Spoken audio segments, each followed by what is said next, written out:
Young niggas running streets. My 40 cal on me, stick it right between the seats. A mirror jeans pudgy. New Versace sneakers out your budget. Off-white jacket. Fuck niggas can't touch me. Hustle hard, I got plaques out. Today I wanna bring a couple racks out. Hotline bling beating packs out. A fish on my line. Finally got them spitting stacks out. So what I did, swipe that motherfucker till it maxed out. The boy from the ghetto, I learned to kick the table when I wanna shake the jello. The word on the streets, I got them bags for the LO. No talking in the sheets, I play these hoes like a cello. Hello, I kick more shit and got more flavor. I be ducked off, somewhere exclusive with no labels. You can see me in the room where the money being made. I just paid $50 for a dope boy fade. I stayed down on my hustle, ran the racks up. I finally got my shit clicking. I was down bad, fucked up and scuffed up, and all I do is eat chicken. We set the tones in the streets, real niggas made bones in the streets. You focus on your shit, watch that money go up. It ain't too many up on my head that's fucking with us. Crosstown born like Saddam, but a big human straps in every palm, need an octopus to get to him. Chopper with the drum, off his head, Takashi lips loose, ghost possess the bomb, I'm alarm, how the shit move. I died, came back and bought pressure. Your blow fell off and lost self. Me back boss, a go-getter in the transport, gotta eat that cost, I know better. Elemental shit, I just float through the building. Gucci loaf it up, got the hate on kill them. Pickpocket flow, so the hoes gon' feel them. When your blanket moving slow, it's like the panoramic cannon. You can think you kinda smart, think you floating on the waves. Till you find yourself floating in the ocean with fillets. Package goes to custom plug from Kuwait. No need to know the language, I just know and get paid. I stayed down on my hustle, ran the racks up. I finally got my shit clicking. I was down bad, fucked up and scuffed up. All I do is eat chicken. We set the tones in the streets. Real niggas made bones in the streets. You focus on your shit, watch that money go up. It ain't too many up on my head that's fucking with us.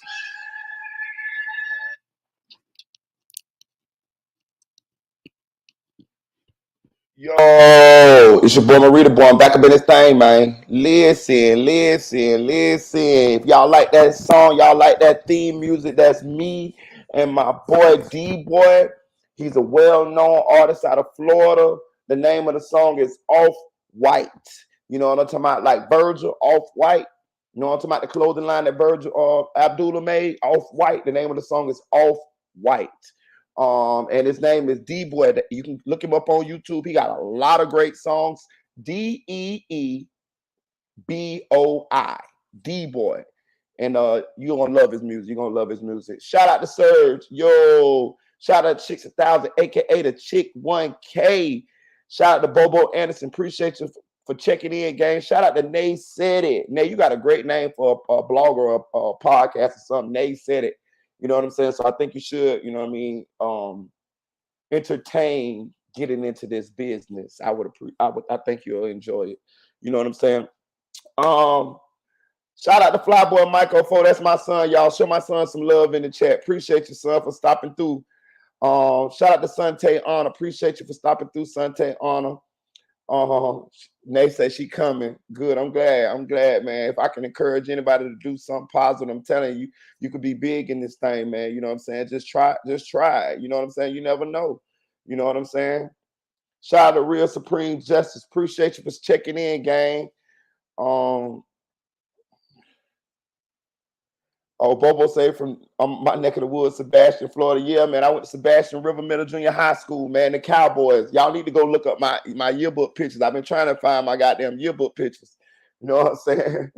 I went there been 3 years though. You know what I'm saying? All middle school years. Appreciate you though, Bobo. Mike, 1090. He got 2 new snitching allegations on him. And we're going to go over them, y'all. Listen, I'm going to be honest with you. Full disclosure, y'all. I wasn't going to do this 1090J video, right? I wasn't going to do it. Shout out to SLK, something like Clout, man. Appreciate you for stopping in. Inglewood. Shout out to my guy, Audio Crack 22. Inglewood. Yeah, I wasn't going to do this 1090J video, man. But after consulting a few people, you know what I'm saying, behind closed doors, and they let me know, hey, you one thing about me, I'm honest, man, and I'm transparent. Except when I be I'm transparent with that too, I can say. But yeah, I'm transparent, man. You know what I'm saying? And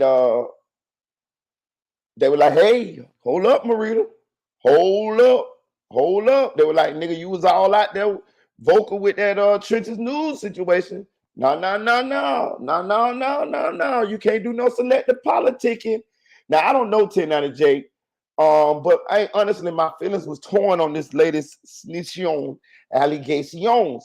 That's why I sat back and I consumed some content and listened to different people, different sides, and listen to the particulars of what they saying happened. And I did post a video, but if you notice how I titled the video, I said 1090J respond to the new snitching allegations. I didn't put opinion out there. I didn't even talk over the video. I just posted 1090 live and put it out there with what he said. But I still was kicking it around in my head as to what my opinion was on the situation. And after consulting a few people, after listening to what 1090J said, and after letting the information come out, I came to a conclusion. Now, what I'm gonna do is I'm gonna play 2 videos, right? And 1090J also has new stitching allegations on top of the stitching allegations that came out a couple of days ago. So it is alleged that when 1090J was in prison, he was in an altercation. Hit that like button, y'all. Appreciate y'all. Hit that like button. He was in an altercation, right? He got hit in the head with a rock and a sock, but normally it's a lock and a sock. Man, let me tell y'all something. If y'all don't know about that lock and a sock, when I mean a lock, I'm talking about a combination lock.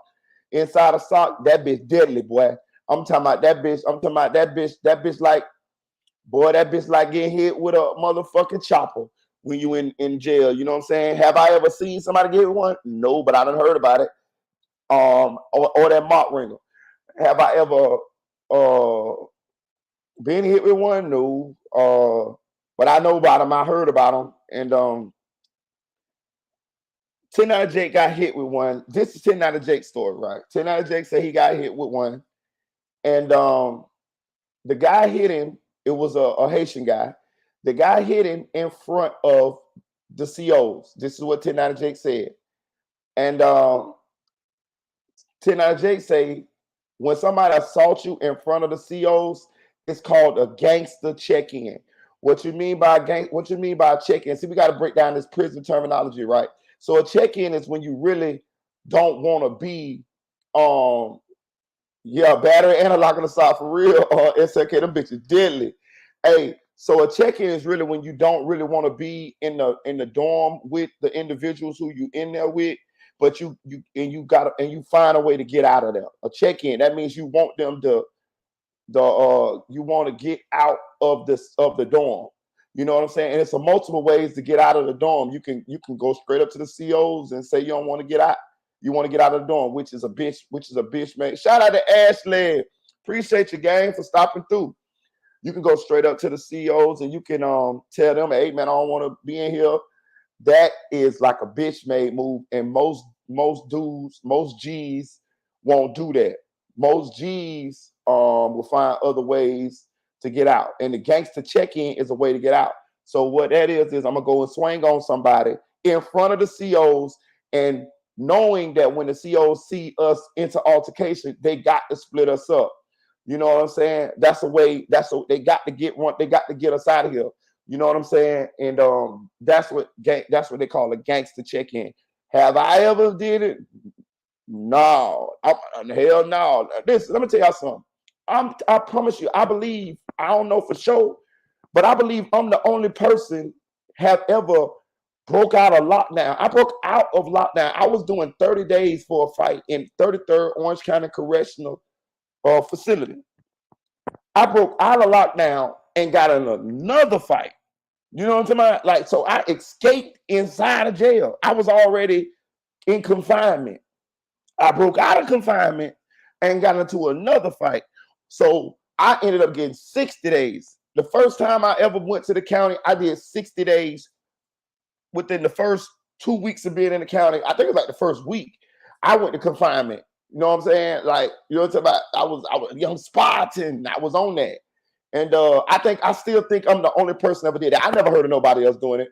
You know what I'm saying? But yeah, I broke out of lockdown in jail and went and and went into population and got into another fight. You know what I'm saying? Hold on one second, y'all. Hold on one second. I just got a text message.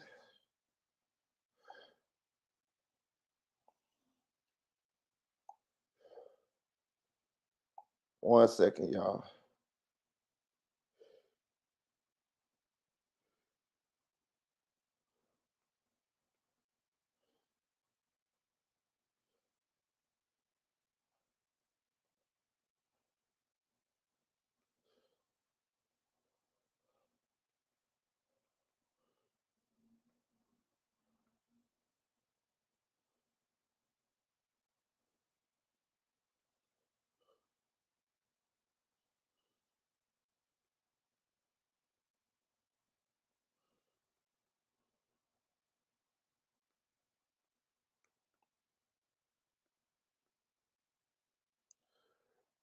I bet my bad, y'all. I just got a text message. Hey, but check it out. So I'm the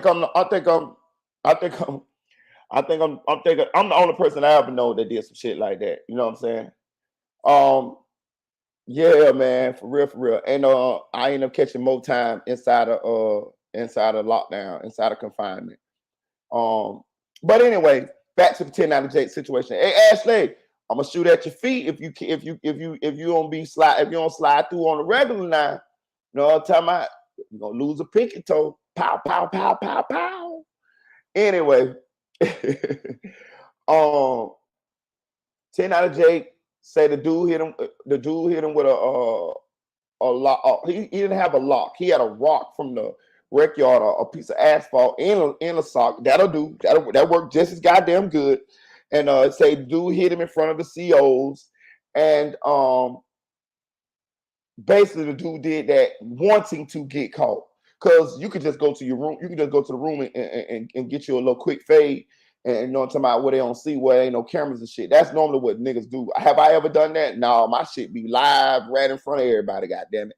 When I got in a fight in school when you're in the juvenile side of the county, they have to, if you're a juvenile, they have to give you school. You have to go to school. You know what I'm saying? They can't just have a juvenile in jail and not have him going to school. That's in JDC, actual juvenile, and that's in the county. If you're a juvenile and your charges is so severe that they are adjudicating you as an adult, and that's what happened with me. And I was in school and I got in a fight, blah blah blah. You know what I'm saying? And whatever. But anyway, 10 out of Jake say that's what happened. The dude swung on him in front of the COs. They ended up. So when you get in the fight, right, they immediately take you to confinement. You immediately go to confinement. So whatever is in your room, whatever is in, whatever, you don't even get to go back to your room. They immediately gather you up. It'd be about 30 COs. They call a code, and they all rush in that bitch. And they come in there, they grab you, might beat you up. I got beat up too, y'all. I got beat up bad in the motherfucker. CO beat me up because they look at that as you trying them. They look at that as, let me tell you something. Yeah, when they talk about jail, they like to talk about the inmates and they talk about a bunch of shit, and you thinking that the inmates is the problem, is the worst thing you got to face in jail. I'm here to tell y'all, no, it's not. The guards, nigga, the guards are the worst thing in fucking jail. I promise you, bro. By fucking far. You know what I'm saying? And yeah, they felt like I tried them and they beat me up or whatever. It was cool though. It is what it is. That shit happens. It's nothing. But 10 out of Jake say that they went to lockdown. They got 120 days. Me, I got 60. I got 30. They gave me 30 for a fight. Then when I broke out of it, they gave me another 30. So I got 60. But and that's a fucking long time. Let me tell you something. Some people like lockdown. I don't lock down. I don't like lockdown. That's when you in that bitch 23-1. You get to come out that bitch for one. You might get that. You get to come out 1 hour a day. But you don't. And when I was in there, we only got to take showers 3 times a week: Mondays, Wednesdays, and Fridays. If you want to take a bath on Saturdays and Sundays, you better bathe in that Saint like a hoe. Better take your whole bath. You know what I'm talking about? You know what I'm saying? So that's how I was rocking.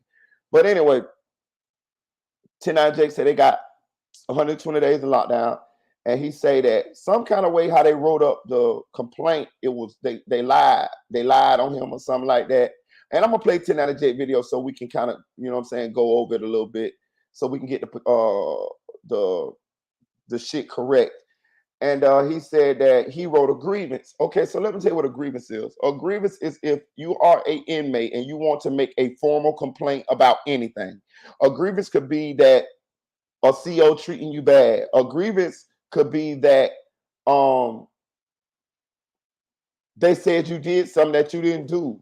A grievance could be anything. A grievance is anything that you don't agree with, and you making it a formal complaint. It's like documenting that you have an issue inside of jail, and and your grievances will be they will look over it. You get what I'm saying? Like they will either approve your grievance or deny your grievance, because it's like the inmates having a voice. Because if you don't have an avenue for the inmates to say anything that may be not right in there, you know, it's kind of like you violating their rights. You get what I'm saying? So they get that the mechanism for that is a grievance. Have I ever wrote a grievance? I can't remember, but I think I have. I think I have. It's been a long time I've been in jail, but I never wrote a grievance on an inmate for sure. Hell no, never. Yeah, I don't ever been in 2 fights in jail. Those are the 2 fights I've been in. That's when I was got a fight in school, and then when I broke out of lockdown. So I never had no situation like what 10 Jake. But anyway, he said that he wrote the grievance, and in the grievance, he was explaining what he felt was wrong. I think the COs beat him up or some shit like that, or lied on him or something. I don't know. I'm gonna play my video of 10 Jake explaining what happened, and that way we'll have it all correct. And but in the grievance, he told the guy's name who hit him in the head with a lock and a sock, or the rock and a sock.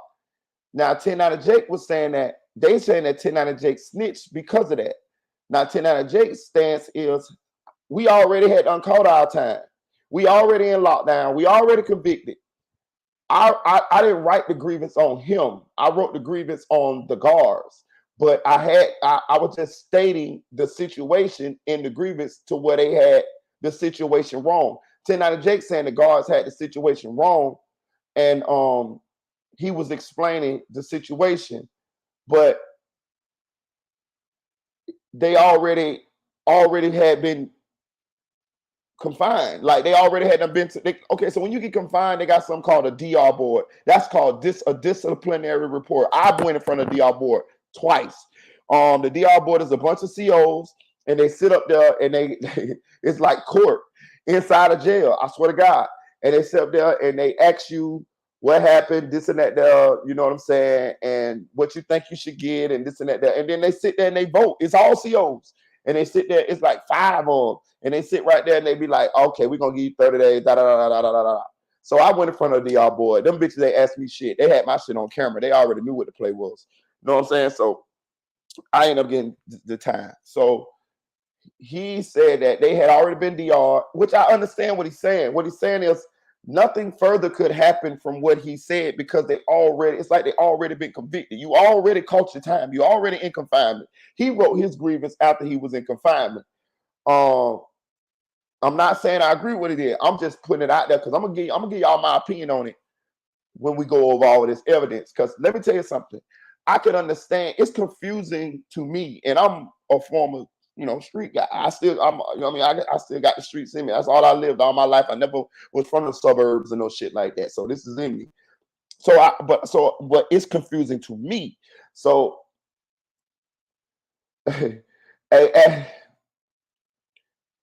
Hey, Ashley, that's my son, Flyboy Michael 4. He said it's a different environment down here in the old Ashley. For real, it is. Hey, look, but it's confusing to me, and I'm a street dude. You feel me? Or a former street dude, whatever you want to call it, retired. I don't fucking know, whatever you want to call me. But it's confusing to me, so I can understand to the lay person or to somebody who never been into the streets how you could be on one side and then some people could be on another side. You get what I'm saying? So we're gonna go over it all and we're gonna break it down. Now I'm going to play 1090 Jake's. I'm gonna play my video of 1090 Jake explaining what happened. Then I'm gonna tell you what else I did, y'all. I consulted one of my partners. I got a partner, right? He a blogger. He's a fellow blogger. But I know him from the streets. He Puerto Rican, and I know him from the streets, and you know, we used to run around. We used to run around. You know what I'm talking about? My boy, he like that. You know what I'm saying? He like that. He thorough. He 100. And I asked him to do a video on it, right? I asked him myself, I said, man, do a video on it. I want to know your opinion. So he broke it down in his video, and I'm gonna play it for you guys because it's very interesting, his take on it. And after that, I also want to play Music 101. Shout out Music 101. Music 101 just dropped a video, and it's some more allegations against 1090 Jake where Kodak Black lawyer came out and say he actually seen paperwork. He posted the paperwork what 1090 Jake told in a shooting. This is a whole total different snitching situation. Like this shit new, like hot off the presses. This don't got nothing to do with the other allegations or the other situations. So if we count them up to date, 1090 Jake been caught in 4 different situations the way he snitched or alleged to have snitched. One where he supposed to have shot out his auntie window, and he told the police that it was some guys that shot the window, but really he was shooting her window with a BB gun so he could break in there and steal her shit. This is out of 1090 Jake's mouth. And he say once he broke the window too much, he only tried to break the window enough to where he could stick his finger in there, open the latch. But when he shot the window the second time with the BB gun, it made a bigger hole. So he figured he got to make up a story. So he called the police and told the police that somebody had shot at him through the window. But he's saying nobody ever shot at him at all. He just did that to cover up that he was trying to break in his auntie house. And he said made up the whole shit. So that's the one snitching allegation. Then you got another snitching allegation where 1090 Jake got actually on the news and told the news that when he was in jail, the guards were bringing in drugs to the inmates. This is public record. This is out there.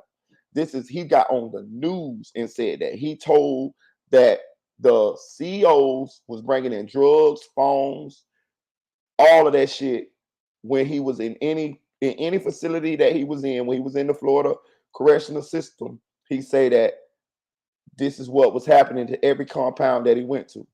Then you got this snitching allegation where they saying that he wrote the grievance in jail, and he told the COs the guy's name and what happened.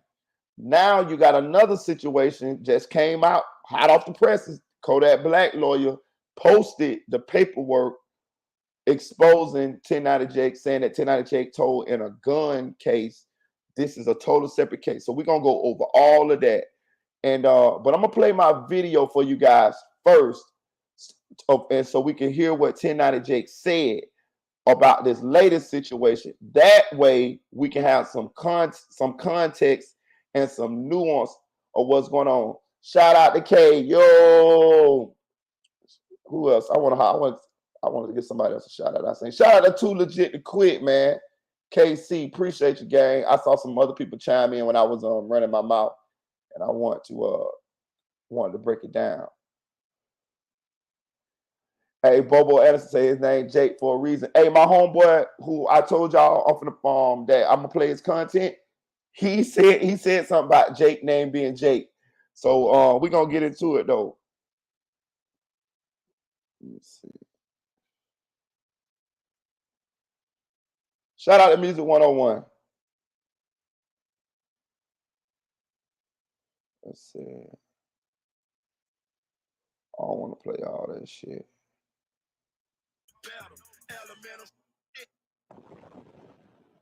All right. Pop one of the Zoes with a lock. He had a big fat ass gold lock. Hit the Zoe in the back of the head. That's Mark Cherry. That's in the paperwork. The Cherry, you know, that French shit. So it's like 3 different people. I see Jimmy Hooray. Listen, we're gonna bring all that. I can even bring up their fucking pictures so you can see what they look like. But Mark Cherry was the Zoe that got hit in the back of his head with a brick. Not a brick, a lock. Put a hole in his shit. So he got hit. He went made this weird ass sound. Everybody in the dorms like mad quiet and shit. I'm getting up because this early in the morning. I got my arms in my sleeve, like in my shirt or whatever. I sleep right next to the water fountain, which is right next to the booth. The booth is where the COs are at. Cocaina is Jimmy.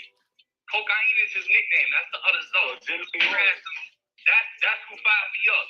So he walks this way and he swings the sock, and it ends up being a piece of asphalt from the basketball. That's what I got hit with in the back of my head. The shit break and fucking rocks and pebbles shoot all over my bunk. He fires me up while the COs is watching this shit. The COs see him do this, and then he goes right up to the booth and he just stands there until they come out the door and they lock him up. So what we call that in Florida, that's a gangster check-in. You can check in where you, hey, CO, I want to go PC, I don't feel safe, or you crash somebody in front of the CO. But you still get off, but you do it in front of the CO so you get picked up. So when I go to get up, my homie red light that's in the dorm with me is like, nah, don't get up, don't get up. They gonna come in here, they gonna see you straight, you gonna be good. They came in, CO was like, let me see your head. I turn this way. He's like, all right, let me see the other side. I turn this way. He's like, nah, you gotta go to medical. You got a hole back there. So I got a scar back there and everything. So while this is happening, while the COs are in the dorm, one of the homies that's further down stands up because he had a Zoe sitting behind him. So he thought the other Zoe was going to crash out because they trying to get the fuck out of the dorm now because it's war. So he stands up, the CO grabs him. Hey, come here. Grabs him up. That's the other name that's in the case. What, Jerry Lewis? He has nothing to do with nothing. But he get grabbed up. Then they start looking at everybody. They're checking hands, heads, whatever. They check Mark Cherie and they see he got a fucking hole like this in the back of his head. So they take all 4 of us, the kid that fired me up, me, the Zoe that got fired up, and the other homie that didn't do shit. They take us all into the back of the dorm where it's like a back hallway that COs are able to come into the unit without nobody seeing them. They take us back there. They beat the fuck out of the one that fired me up, and they beat the fuck out of my bro, Jerry Lewis. Beat the shit out of them. Then they take me and Mark Sherry to medical. So we gotta get stitched up and shit.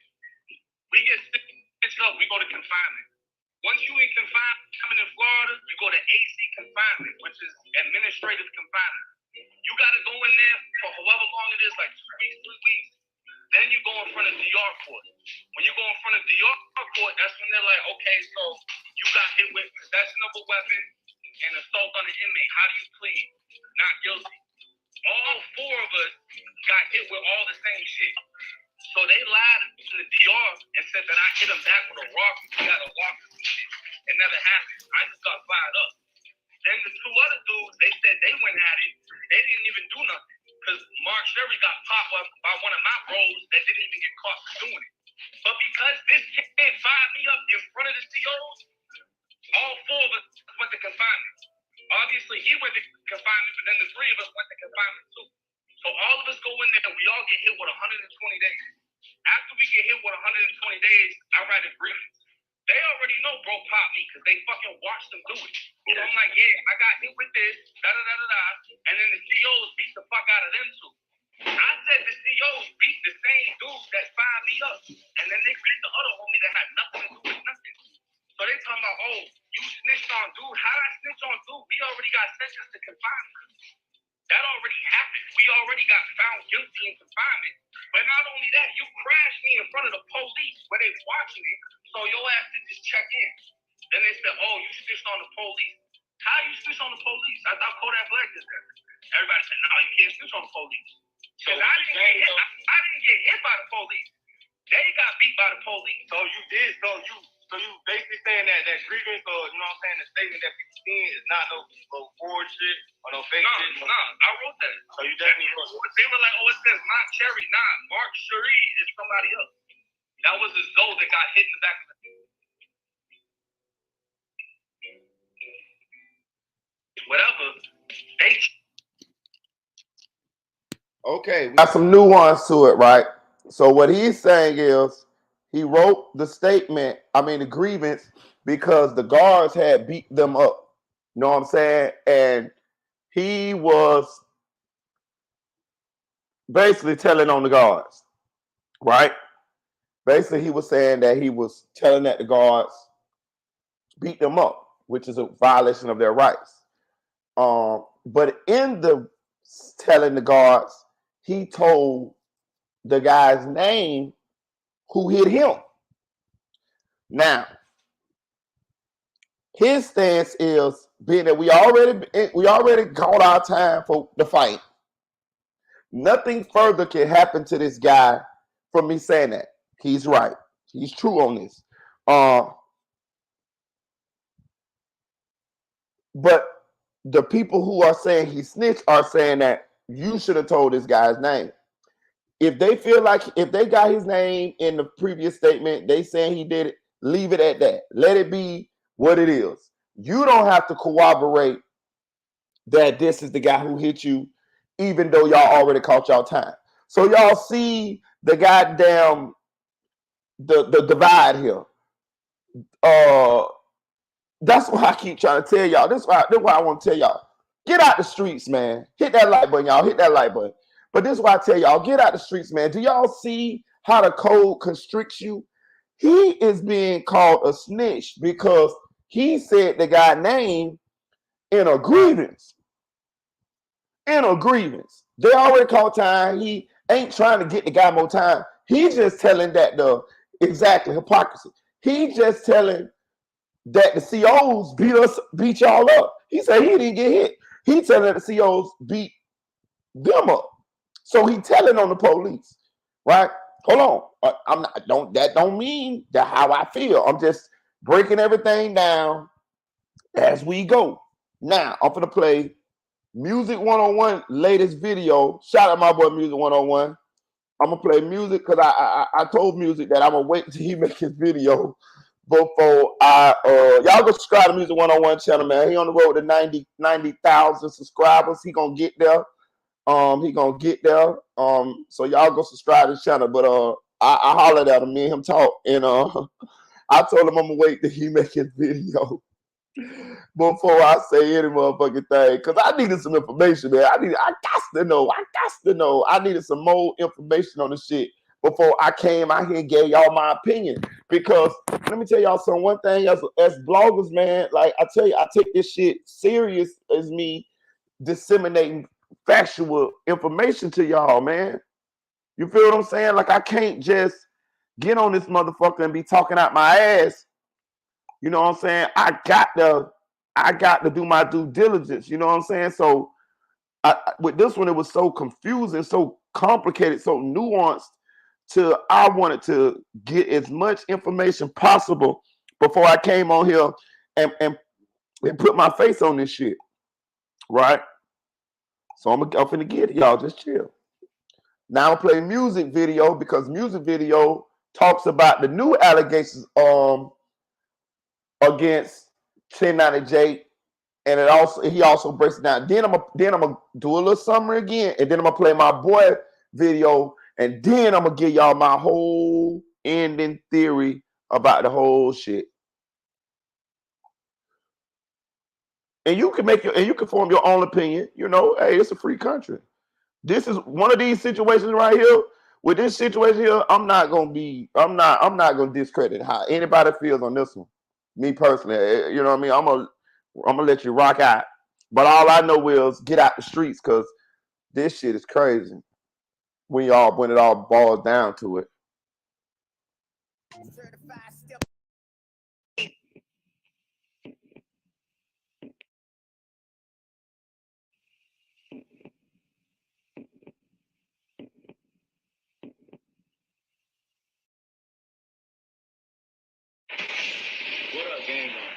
with another video. I say I'm back with another video. Make sure you hit that like button, comment, subscribe. Yes, I said subscribe. Turn on your post notifications. It's free. Do it for me. What up, gang? I'm back with another video. Let's get straight into it. But before I get into it, make sure y'all hit that like button. When you hit that like button, it help my video and channel grow. I'm gonna give y'all time to hit that like button. And if you're not subscribed to the channel, make sure you subscribe to the channel. I'm on the road to 90K, and I need y'all help, and I can't do it without y'all. So if you support the channel, please hit that subscribe button. All right, let's get into it. Now, y'all see the situation that's going on with 1090J. Y'all know that paperwork has been dropped that 1090J wrote the grievances. Now, this situation comes from a while back. 1090J was in jail. He got into it. Somebody hit him in the head with a sock and a lock, bust his head open. 1090J say the guy did it in front of the police. And the police alleged that 1090J started it. So both people got in trouble. So 1090J filed the grievances. Now, when I first did my video yesterday, I'm gonna put it right here on the screen. I kind of landed on the side of 1090J not being a snitch. And the reason why I came up with that conclusion is because a lot of people from jail spoke out. A lot of people that went and did prison time spoke out and said, look, we write grievances all the time. That's not snitching. When I did my homework and I did my research, grievances is a complaint. Anytime you make a complaint, if the guard come in there and take your shirt or take an item, you gotta write a complaint and you gotta tell exactly what happened. Guard came in, took my shirt, said I had too many of them. I don't have too many of them. I only have one. Can I get my shirt back? Or another situation, guard find you with a knife in your cell. Guard write it up, say you had a knife. You gotta write a grievances. Look, guard such and such came in my cell, say he found the knife. That knife is not mine. He did not find that knife in my cell. It's me and another person that's in here. So how could he say that knife is mine? In 1090J situation, he said that the police seen this guy hit him. And the police wrote the report as such and such hit 1090J, but 1090J started it. So 1090J wrote his grievances. Such and such hit me, but I didn't start it. And the guards is beating inmates. Just off that alone, and me seeing all these people that done did prison time and all these people that was currently in prison say 1090J wasn't a snitch, then that kind of persuaded me to feel like, well, maybe he didn't snitch because only thing he did was copy the report and debunk what the dep said about what he did. The guy that hit him and 1090J was already sentenced to their time in the hole before 1090J did the grievances. So 1090J doing the grievances, it wasn't gonna affect the guy that hit him because the police already say he seen him hit Jay, right? So that's why I said 1090J didn't snitch. But I had to go a little deeper. And I contacted my uncle. And my uncle did down there 39 years in prison. And I told Uncle about this situation. And Uncle say, in jail, they will not call 1090J a snitch. He said what 1090J did, he told. He say telling and a snitch is two different things in jail, and they'll treat you two different ways in jail, depending on if you a snitch or if you told. He said, and he agreed, the guys in prison that said writing grievances is not snitching, he say inmates write grievances all the time. You know what I'm saying? He said he done wrote a couple. But it's about what you say in the grievances that determine if you told or not. You feel me? Or determine if you snitched or not. He said 1090 Jake writing the grievances is not snitching. He said it's not telling. But when 1090 Jake mentioned the guy name, even though the police seen the guy hit 1090, even though the police already put the guy name in the report, he said that right there, when 1090 wrote that guy name down, he told. Snitching, he said in jail, is doing something secretly. Telling is doing something that people have knowledge of already. They have knowledge. They know that you said this. You standing on this. You wrote a report. That's telling. So he said in jail, people won't look at 1090 as a snitch, but they will say he told.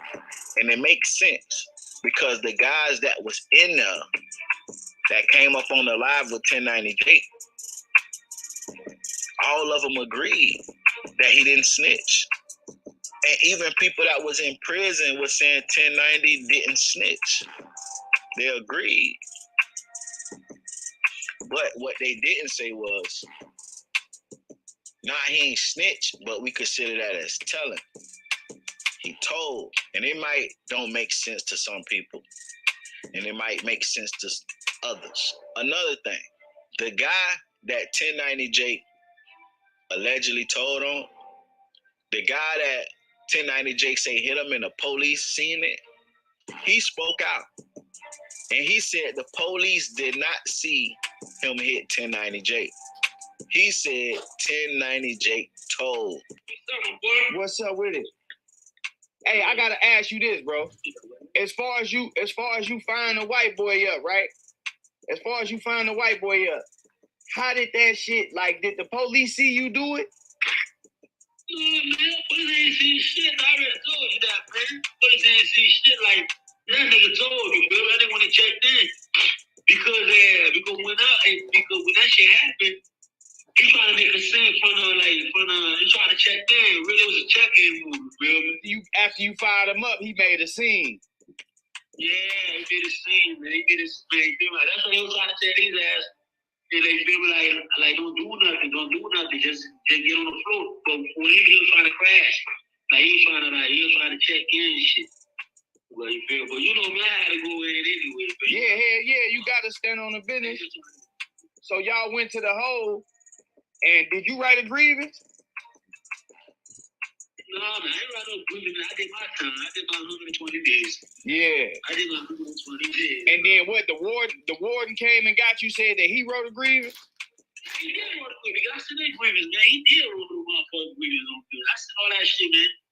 I seen that shit, but that nigga wrote a grievance on him. Yeah, that nigga wrote a grievance saying you attacked him while he was sitting on his bunk. On the bunk, yeah, man. You fired him up. After you fired him up, he picked up a piece of rock and started acting like he wanted to make a scene.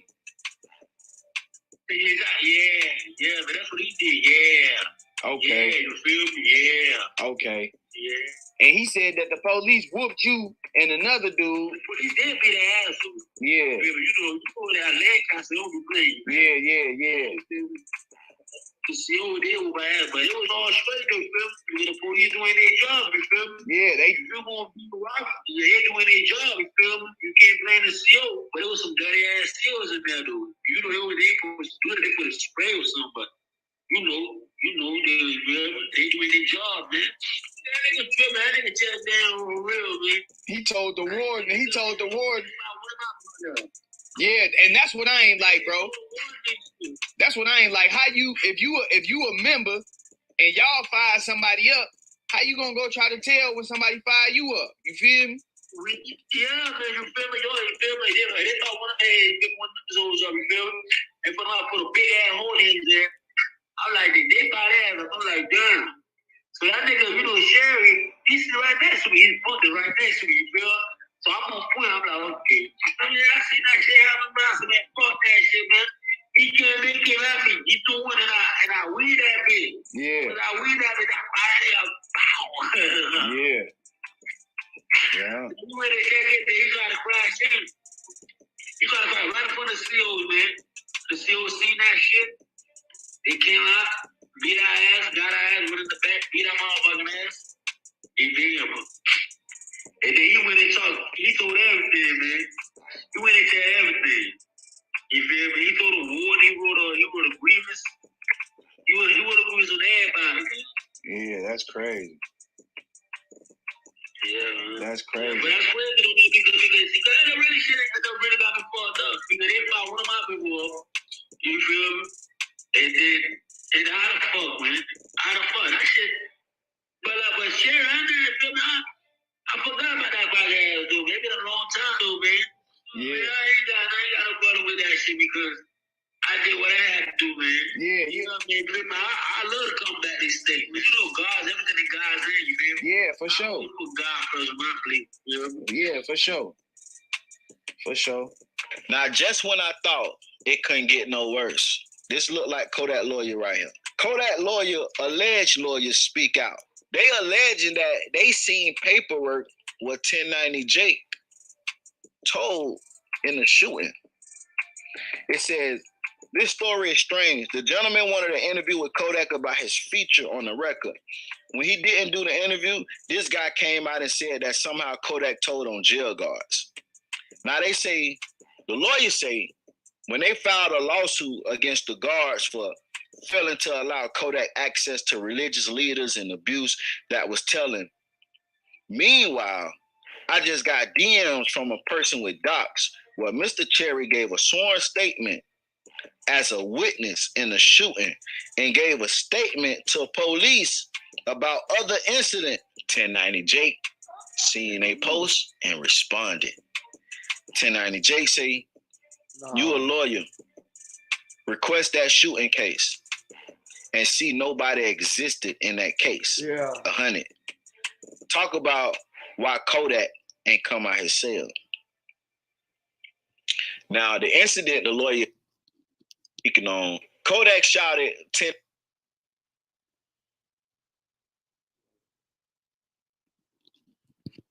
My bad, y'all. My bad. Sent shots at 1090.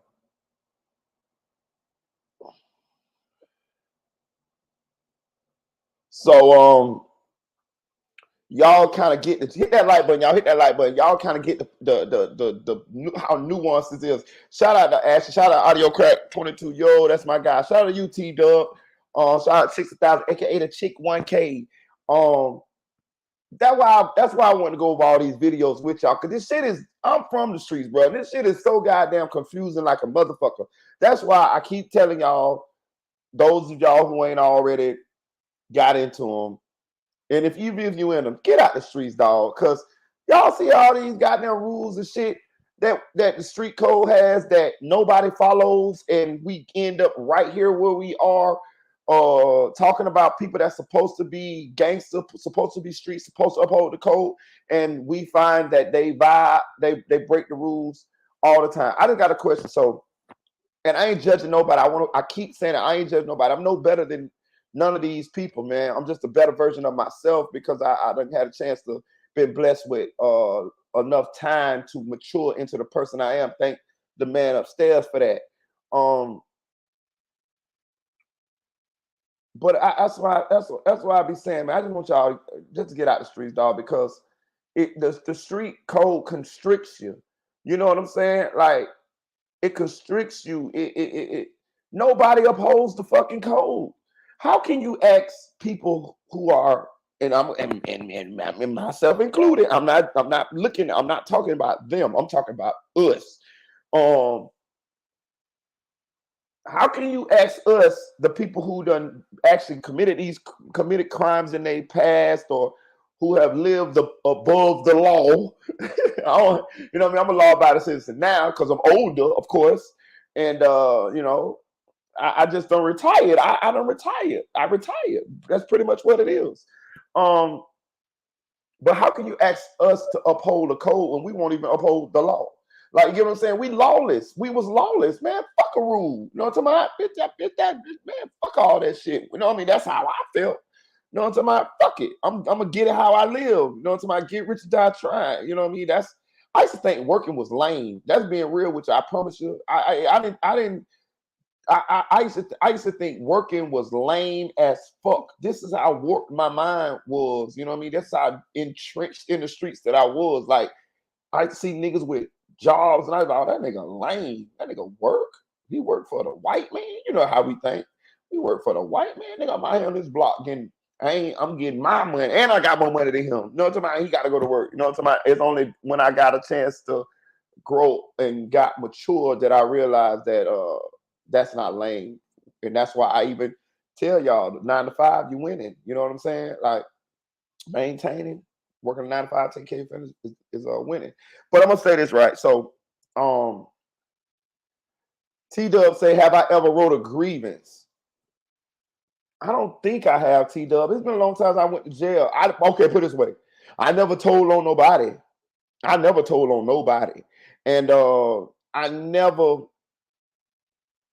I definitely never wrote a grievance against an inmate. You know what I mean? Like, no, hell no. What 10 out of Jake did? No, I never did no shit like that. I think I done filled out a request. You know what I mean? Like, I'm trying to think about, okay, yes, I did. Let me tell you what I did. Let me tell you what my slick ass did, right?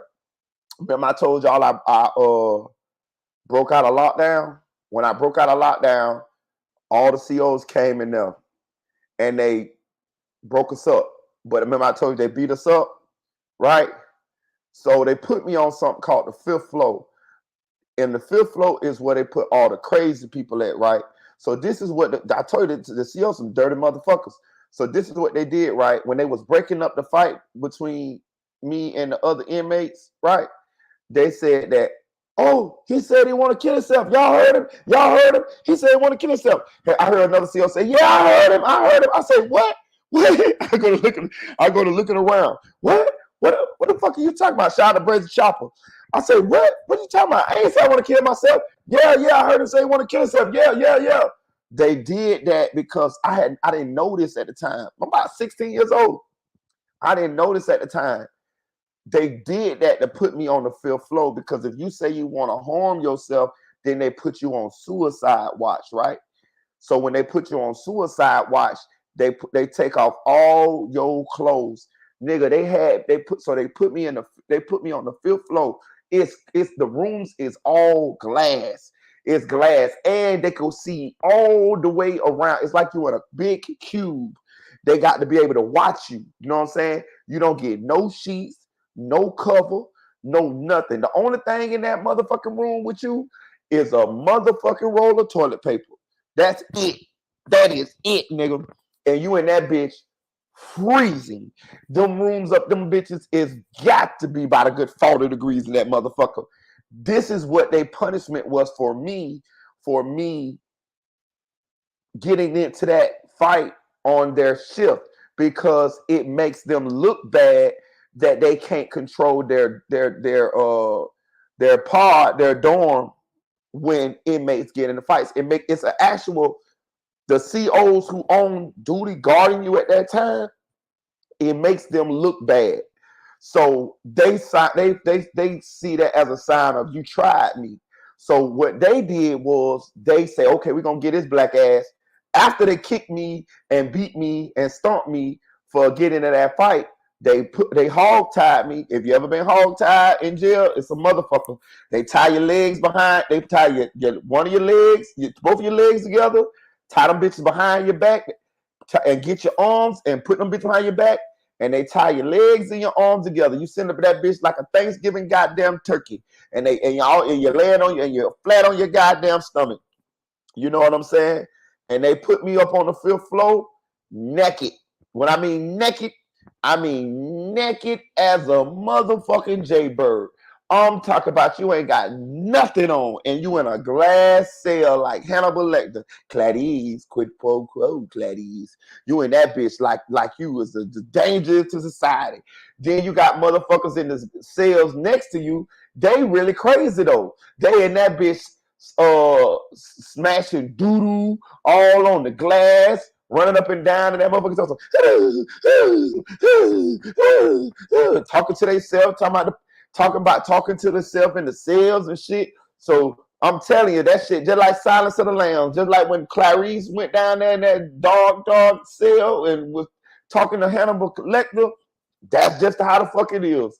You know what I'm talking about? So they put me in that bit butt naked, actually, bucket naked, goddamn it. It was no clothes, right? So this was my punishment for getting into the fight.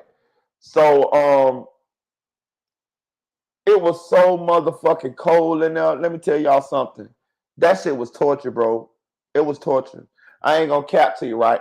So what I did was I tried to figure out a way to get out that motherfucking cell, right? So I told them that my arm was broke. Now, full disclosure, I had already dislocated my shoulder years prior. Like I had a dislocated AC joint in my shoulder, and I knew that, right? So I told them that the staff, the COs, broke my shoulder when they body slammed me. That was a fucking lie, right? So I'm not sure, I cannot remember, but I think I wrote a grievance because of that. And I think because I ended up getting them to take me to ORMC. They took me to the hospital that night. That was just for me to get out that cold ass cell, right? And they took me to the hospital. They had an ambulance come to the county jail to get me. They took me to the hospital. They chained me to the bed. They x-rayed my shoulder. And they saw, yeah, he got a dislocated shoulder. And they took me back to the jail. And they put me back in that same cold ass cell. But I was out that bitch for about a good 4 hours though. And that was good enough for me, goddammit. But my plan was to sue them bitches. You know what I'm saying? I was gonna lie and say they dislocated my shoulder, and I was gonna sue them bitches, but I never did. But so I think I wrote a grievance on that. I could be wrong, but I think I had to document that that's what happened. But that shit with 10-9 did, no, never did no shit like that. No, hell no. The niggas that when I broke out of lockdown and got in a fight, them niggas didn't go to lockdown. I went. Them niggas will stay right back in population. Them niggas got no penalty or nothing for fighting because they said that I the one initiated the fight.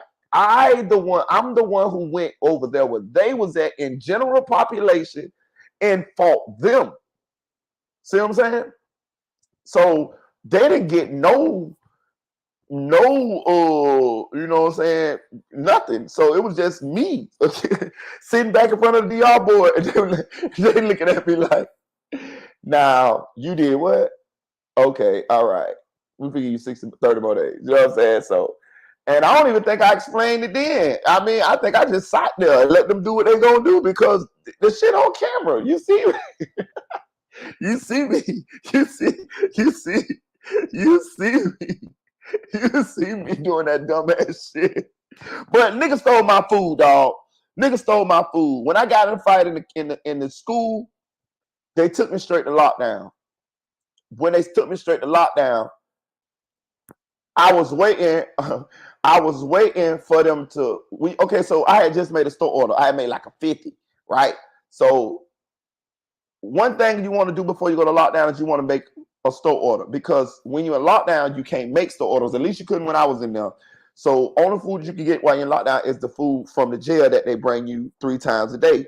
Nigga can't survive on that shit, dog. Nigga be hungry as fuck in there, dog. That's another thing about jail. You be hungry as fuck in there if you ain't got no commissary.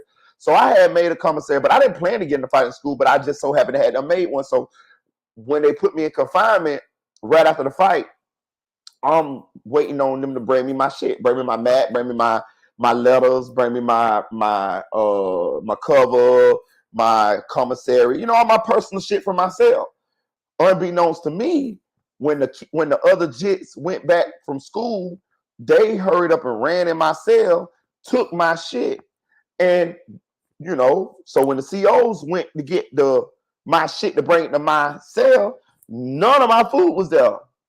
So I sent a kite out, hey man, who's took my shit? So they told me who took my shit. So I waited. I waited till the motherfuckers cracked them doors, and it was weeks. I was in lockdown for about 2-3 weeks. But I was waiting. I was waiting for I'm not the beat on the door type. I'm not the beat on the door and tell a motherfucker I'm finna beat you up type. I'm not doing that. I'm not. It's niggas that'll do that. Fuck nigga, I'ma kill you and all of that. No, I don't do that. I don't do nothing. I'm quiet. I wait. And I waited till the motherfuckers let us out to sometimes they'll let you out to clean the day room. If you're in lockdown, if you get a cool CO, he'll let you out to clean the day room. That's a good thing because you get to be out yourself for a little bit. That's like a present to you when you get to come out and clean the day room because you can stall. You can be out there for about 2-3 hours. Sometimes they'll let you watch a little TV. You know what I'm saying? So they fucked around and let me be one of the ones that cleaned that motherfucking day room. And when I seen that motherfucking door was open and the other door was open to get the population, that was my time to strike. Shut out! I shot right through that door and I shot past that old ass white CO they had in there. He couldn't do nothing. No, I would just push his ass down. I shot past his ass and I went right over there and lit into that nigga who they say stole my motherfucking food. That's what I did. We need to get the video for that. That should be live. I gotta try to see if I get my own fucking video. That should be lit, dog. That should be lit. I'll tell you, I did that shit. But anyway, so back to the situation.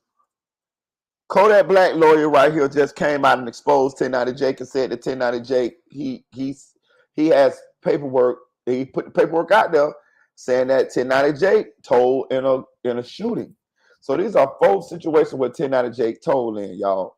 Now, you know what I'm saying? Like this shit adding up.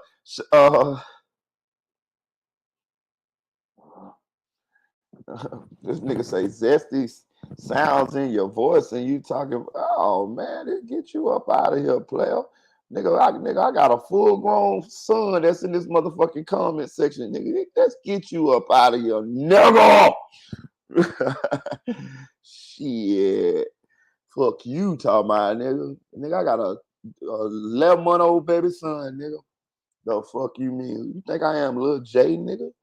Anyway, Jason Lyric say straight out of Miami, Florida, or white bread is cool with the Bloods in the prison telling it hurts the COs and inmates and outside working stash house plug definition of informant. We're gonna get into it, Jason Lyric. We're gonna get into it. Just chill.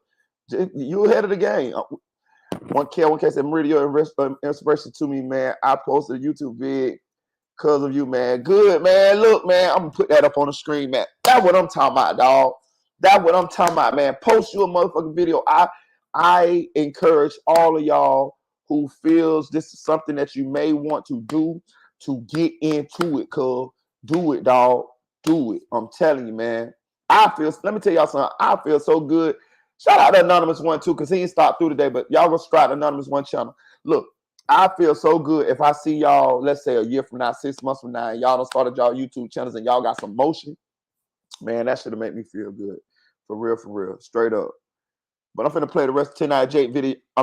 Music 101 video about 1090 Jake, and then we're gonna get into it a little bit. Cause this shit is complicated, dog. I had to break it down, all the nuances of this shit. You know what I'm saying? Because I couldn't explain it all to y'all myself. So I had to get help from these videos, from my video, from 1090 Jake video, from Music 101 video, and from my homeboy video that I'm gonna play for y'all after this, because he break it down to the chromosome. The lawyer speaking on Kodak shouted 1090 Jake out. 1090 Jake said, "Hey, Yak, pull up. Let's talk about this song you did with 6ix9ine." So Kodak sent shots at 1090. Then 1090 brung up the situation where Kodak Black was trying to file a lawsuit and was complaining and writing letters about how the guards wasn't letting him participate in his religion or activities or speak to people or feed him, and they was beating him allegedly. And 1090 kind of insinuated like Kodak ain't that snitching. And the lawyer is saying, well, you just did the same thing in this paperwork that's going viral, this Grievances. You did the same thing. And you also told on the shooting. The lawyer said they seen the paperwork. Listening to my uncle and really thinking about it, yes, 1090 gave up a name. And I listened to people in the comments, I seen it. If the police already wrote in the report the guy name, why did 1090 do it? Or even if the police didn't, 1090 could have said he didn't see who hit him. And that's correct. So for all the people that watched my first video and was upset with me because I didn't say 1090 Jake was a snitch, I'm not sorry, but I apologize. And I must say it right here, and I'm going to give y'all what y'all want. Y'all ready? 1090 Jake is not a snitch, but he did tell. Hey, according to, I'm just going by, he ain't snitch because snitching is doing something secretly, giving up information secretly. He stood on that. He stood on that. They knew he put homie name in that motherfucker paperwork. So he told. Yes, 1090 Jake told. But also, Brick Baby also spoke on No Jumper and said 1090 Jake didn't snitch. He said 1090 Jake shouldn't gave the dude name up, but the police already put the name in the report. The same shit I was saying yesterday. And y'all know Brick Baby is a Crip. Real gang member. Yeah, from LA. Real gang member. Brick Baby say what 1090 Jake did was not snitching. He say only because the police already put their guy name in the report. This is a known, famous gangbanger from LA, also linked in with Lil Durk. He say 1090 didn't snitch. But y'all get in the comments and tell me what you think about this situation, man. Like I said, he didn't snitch, but he most definitely told, man. Y'all get in the comments and tell me what you think about this situation. Like, comment, subscribe, turn on all post notifications. It's free. Do it for me. It is, bro. Savage said that it ain't snitching, but since 1090 Jake, who he is, a lot of people want to have a lot to say about because anytime somebody say anything, 1090 comments on it, so you up under a magnifying glass. Just think about it, bro. This same thing that happened, you said, is the same with Troy Ab's situation, right? Well, and he wasn't in jail, but he got a self-defense case. I mean, it's so many different ways that the story got spent, but all right, you come in the spot, a nigga in there talking about he finna blam you down. Your homeboy go in for the side that he shoot, boom, bop, whatever happened. Think your man's get dropped with the gun. You end up getting the gun from the nigga that was shooting and busting back and doing whatever you doing. No, all I'm saying is he end up getting the gun. You listen. Yeah, no, he grabbed it. He get the gun. He shoots the dude. Boom, boom, boom. I gotta tell you this whole story though. I gotta tell you every play in order for you to find out what really happened. Yeah, absolutely. like let you know I didn't come in there on no bullshit. We in New York, y'all finna hang a nigga over this gun and all that. I didn't walk in with no gun. I took the gun and I got cracked. Facts, bro. You know what I mean? And that's a man fighting for his life. Yeah. You can't speak on it unless you're in that position. Exactly. It's easy to say, oh, he's this and that, well, it's not you. Yeah. But look at the difference, though, bro. A lot of people that hate Jake, look, Wack 100 hates him, right? He posted this on his stories. Troy Ave is in the same situation. A lot of people talk shit about him. Wack 100 shows him love. And it's just, all I'm trying to say is the people that hate this man are going to post this. But the people that don't have nothing against him are going to say it is what it is. Gucci, if that's the case, Gucci better snitch. Exactly, bro. Exactly. Gucci better have to say that happened in order to be no Pookie. If that's the case, Gucci better snitch. So y'all see what, you know what I'm saying? Pick y'all poison. 1090 Jake. So y'all see, bro. He's solid. Home alert. Shout out. I'm gonna put my headphones in. Shout out my Music 101. This Music 101 channel right there. Y'all go subscribe to the channel. He on the road to 90K. Y'all go subscribe to this channel if y'all ain't already subscribed. Hey, look, check it out though, right? Check it out though, right? I'm gonna give my little synopsis on this, right? Real quick. So hold on, let me read y'all. I'm gonna read y'all comments first. I'm gonna give y'all some. Scotty Fly said, like I said, just keep your mother mouth shut. Get it in blood. Ash Slay say 1090 Jake just retired because they're gonna keep on your ass, but I'm still waiting for them to go hard on Trenches. Okay, she mean Trenches News, y'all. The first actual federal informant blogger that we have on these YouTube screens. The chick say, Marita, I'm looking at 1090 sideways, LMA. Oh, chick 1K. I feel you, man. Listen, we're gonna get into it. I'm gonna break it down. I'm just making sure we all caught up in this fucking situation because there's so many nuances to the shit. Just like Ashley say, I'm so sick of hearing different rules about snitching now. Shit, he ain't snitch. He's just a tattletale. That's what I'm saying. Like, you know, I'm gonna break it down. And I'm glad she said that because that's a perfect segue to what I want to talk about. So Troy Ave situation, right? Troy Ave was in the club. Taxstone came in the club. Him and Troy Ave had been beefing, allegedly. Well, Taxstone been found guilty now, so we can say it. Taxstone came in the club with a gun. He actually draw down on Troy Ave and his bodyguard, shoots the bodyguard. Troy Ave ends up tussling with Taxstone, gets the gun from Taxstone. After Taxstone shot him, I think he shot Troy Ave in the leg. I think he shot Troy Ave in both his legs or his leg.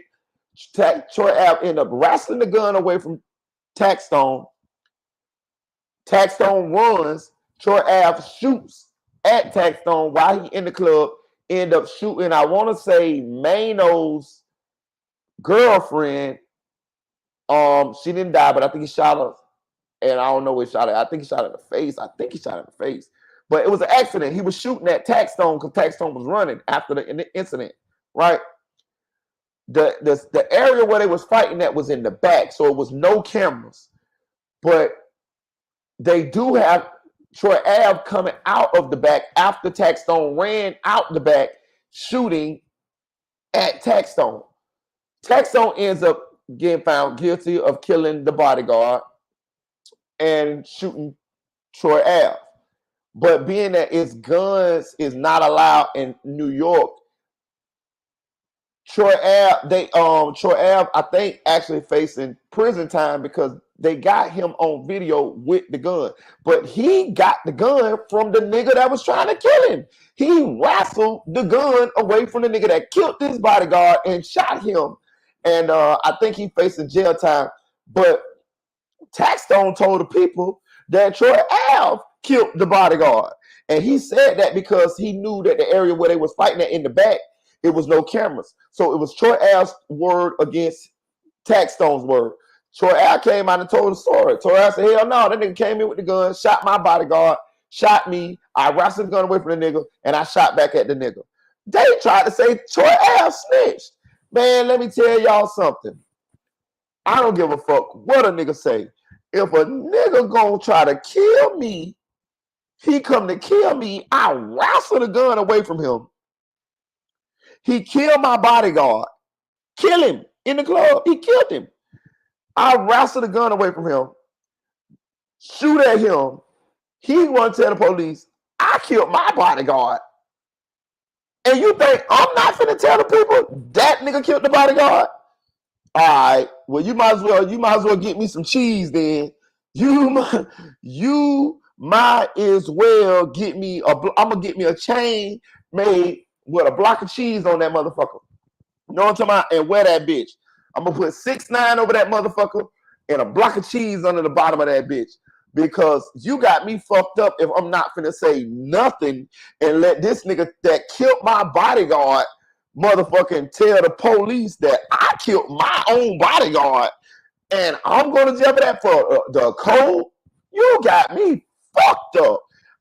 You will be a damn fool to go to jail for that. So Troy Ave, in my book, is not no motherfucking snitch. I don't give a fuck how you say it. That nigga brought a gun to the fucking club to kill me, and just God was with us, or with me, because my bodyguard got killed. And I end up getting the gun and fighting. And nigga, you got me fucked up. But the point I'm trying to make y'all is the code would have you a snitch. The code has him as a snitch because he actually did tell the police that. I'm going to take it a step further than that. I've been told y'all this. Gucci Man, by the definition of the code, is a snitch. When that dude Puka Luke, smoking on Puka Luke, y'all remember when Puka Luke came and tried to kill Gucci Man, and Gucci Man defended himself and unalived Puka Luke. Gucci Man had to eventually tell the police what happened in order for him to get self-defense. He had to narrate. He had to tell the police, hey man, nigga kicked the door in. I was laying in the bed with the bitch. I ended up getting to my gun. I shot. The nigga shot at me. I killed the nigga. He had to tell. He had to tell that. But the street code would have you as a snitch. The street code would have you have to say nothing and go to jail for fucking life because you can't tell them. I'm gonna take it a step further than that.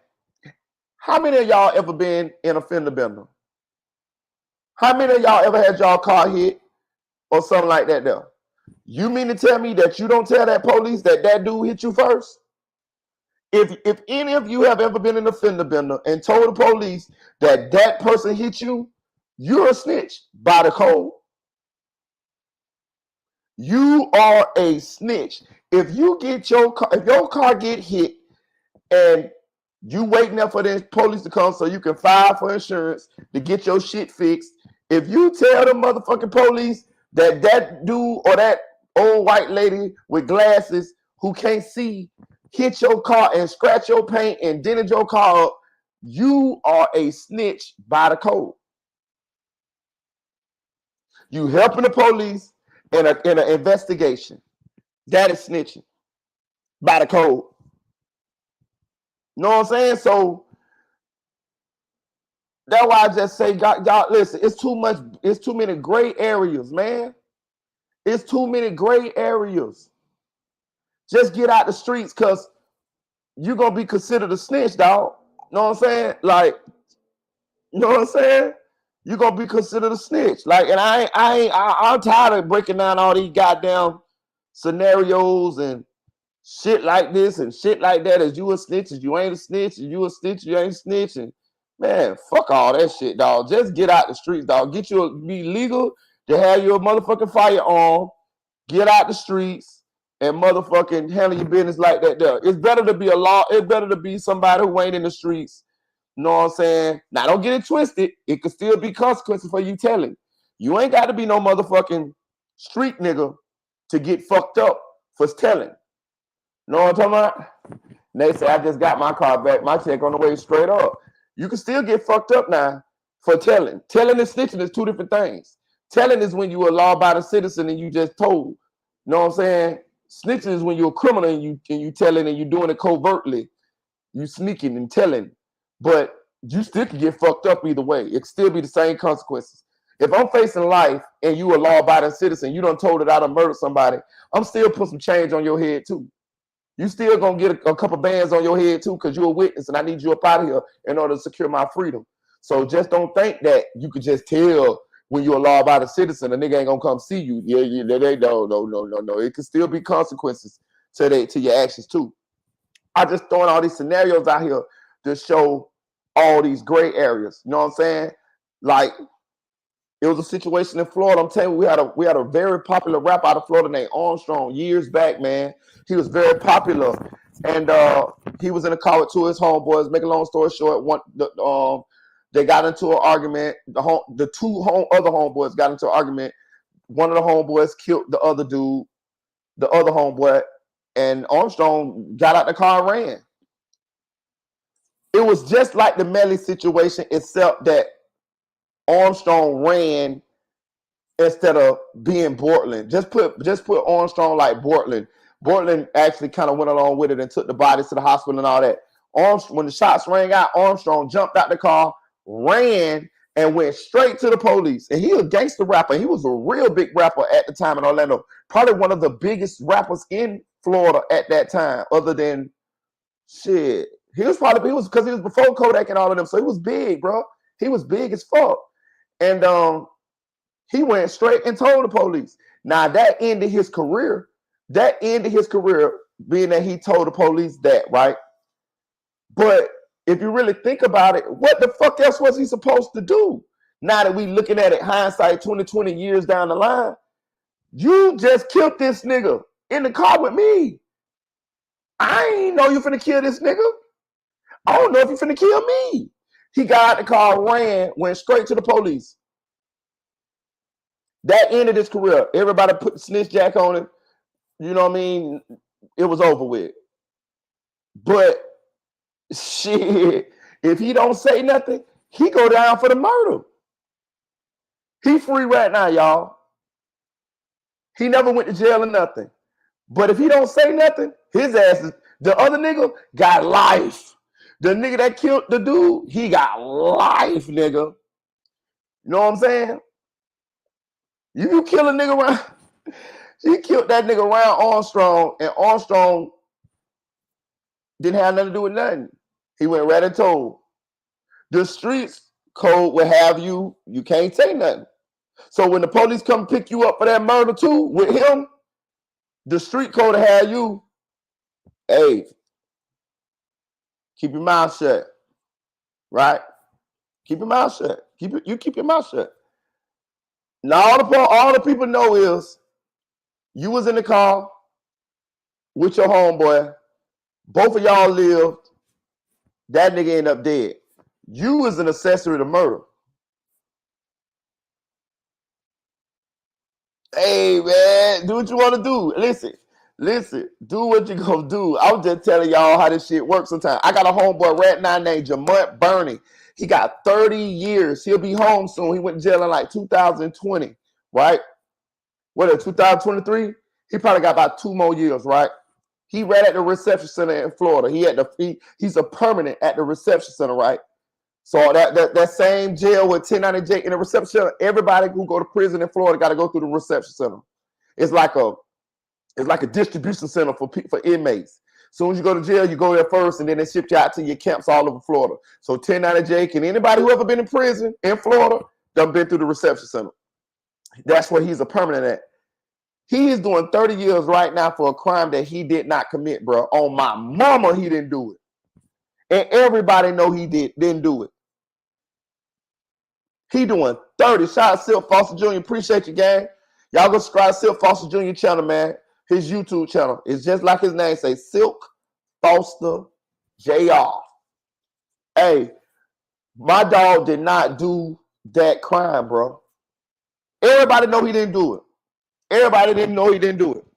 But he's still doing 30 motherfucking years. He ain't snitched neither, y'all. When he went to jail at 17. He went to jail at 17, dog. He got no kids. His brother dead. Like, he done lost like so many like family members and connections and shit over them 30 years, bro. He did 30 years because he did snitch, dog. He did 30 years, bro, because he did snitch, bro. Hold on. I'm going to take a step further than that. The nigga that he didn't snitch on got life right now for a whole nother crime. Hey, man, I ain't telling y'all what to do. I'm just telling y'all how this shit play out sometimes. You know what I'm saying? Don't just tell you how this shit play out. I'm finna play my homeboy video. He's a fellow blogger, bro. Let me see. And I want y'all to. His name is Zulu King Street Fame. I know him from the streets, bro. He gonna give me a couple shots out in this video. I the one who had him, or I the one who asked him to make this video. You know what I'm saying? I want y'all to go subscribe to his channel. I know him from the streets. I ain't gonna put his business out there, but I knew him for a long time. I knew him for about About 20. About 20 years. I know him for about 20 years, and he from Orlando. He really liked that. He really about that.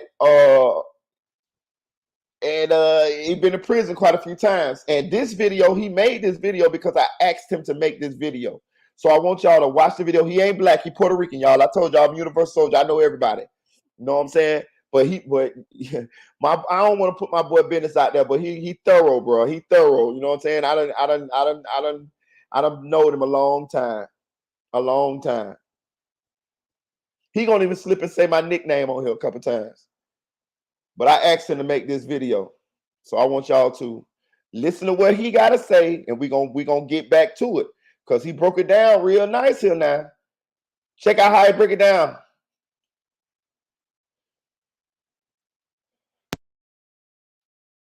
It's my boy. Hope y'all had a good day today and shit, bro. But I wasn't gonna do this video. Then I said, you know what, I am gonna do it. And then I was like, nah, I ain't gonna do it. Cause I don't like doing videos that everybody doing. I don't know. I'm just like that. I don't like doing what everybody doing. You know what I'm saying? So sometimes I do to cover the same stories as other people and stuff like that and all that, just cause you know it's YouTube and that's what you do on here, you know what I mean? But sometimes I just don't even cover some of these stories because everybody already covering them and you know, I just don't want to. I just talk about something different, you know what I mean? But we're gonna talk about the 1090J paperwork situation. Damn, where's my thing at? I had one of my homies, I told y'all go check him out. Two on the channel, he ended up commenting saying he wanted me to do a video on this too. See what I thought about it. Go check his channel out. What is it? Meridia Boy. Hold up. Show it to you. But yeah, man, the whole 1090J, man. I don't know, bro. Listen. Out of all the years that I've done in and out of jail, in and out of prison, I got 10 years to I got probably 10 and a half years, cause like 3 years ago I did like 8-7 months or something like that. You know what I'm saying? This is just go subscribe to my dog, man, covering the YM Melly case, amongst other things, man. But he from the O, we go way back, you know what I'm saying? We know each other from the turf and all that out here. But back to the whole prison system thing. Every camp I've been at, I ain't never seen a white blood. I'm not saying that there wasn't no white bloods there. I ain't never seen no white blood running with the rest of the camp. There've been white bloods there, but they won't let them run with them. In the camps that I've been at, and I've been at Taylor CI and I've been at Golf CI. You know what I'm saying? There's been white boys that was there that I know that they was like, yo, they won't let me run with them because they want to know who put you down. They want to know, you know what I'm saying, who brought you home. And you got to prove all this and all that. So if you really can't prove it, you know what I'm saying, then, you know, they ain't finna just let you run with them, you know what I mean? So I haven't, they might, like, got a couple cats show you some love or, you know, whatever it is, the situation, but I've never seen an active white blood running while I was in prison. That's first of all. I'm not saying 1090J wasn't running. I'm just saying where I was at, I ain't see it. And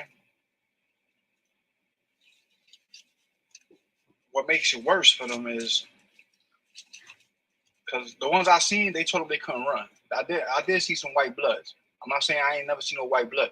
I seen some white bloods, but they would not let them run on the compound. They couldn't be active with the set on the compound, which kind of makes it dangerous for these white bloods because they align themselves with a black gang when they get to the compound.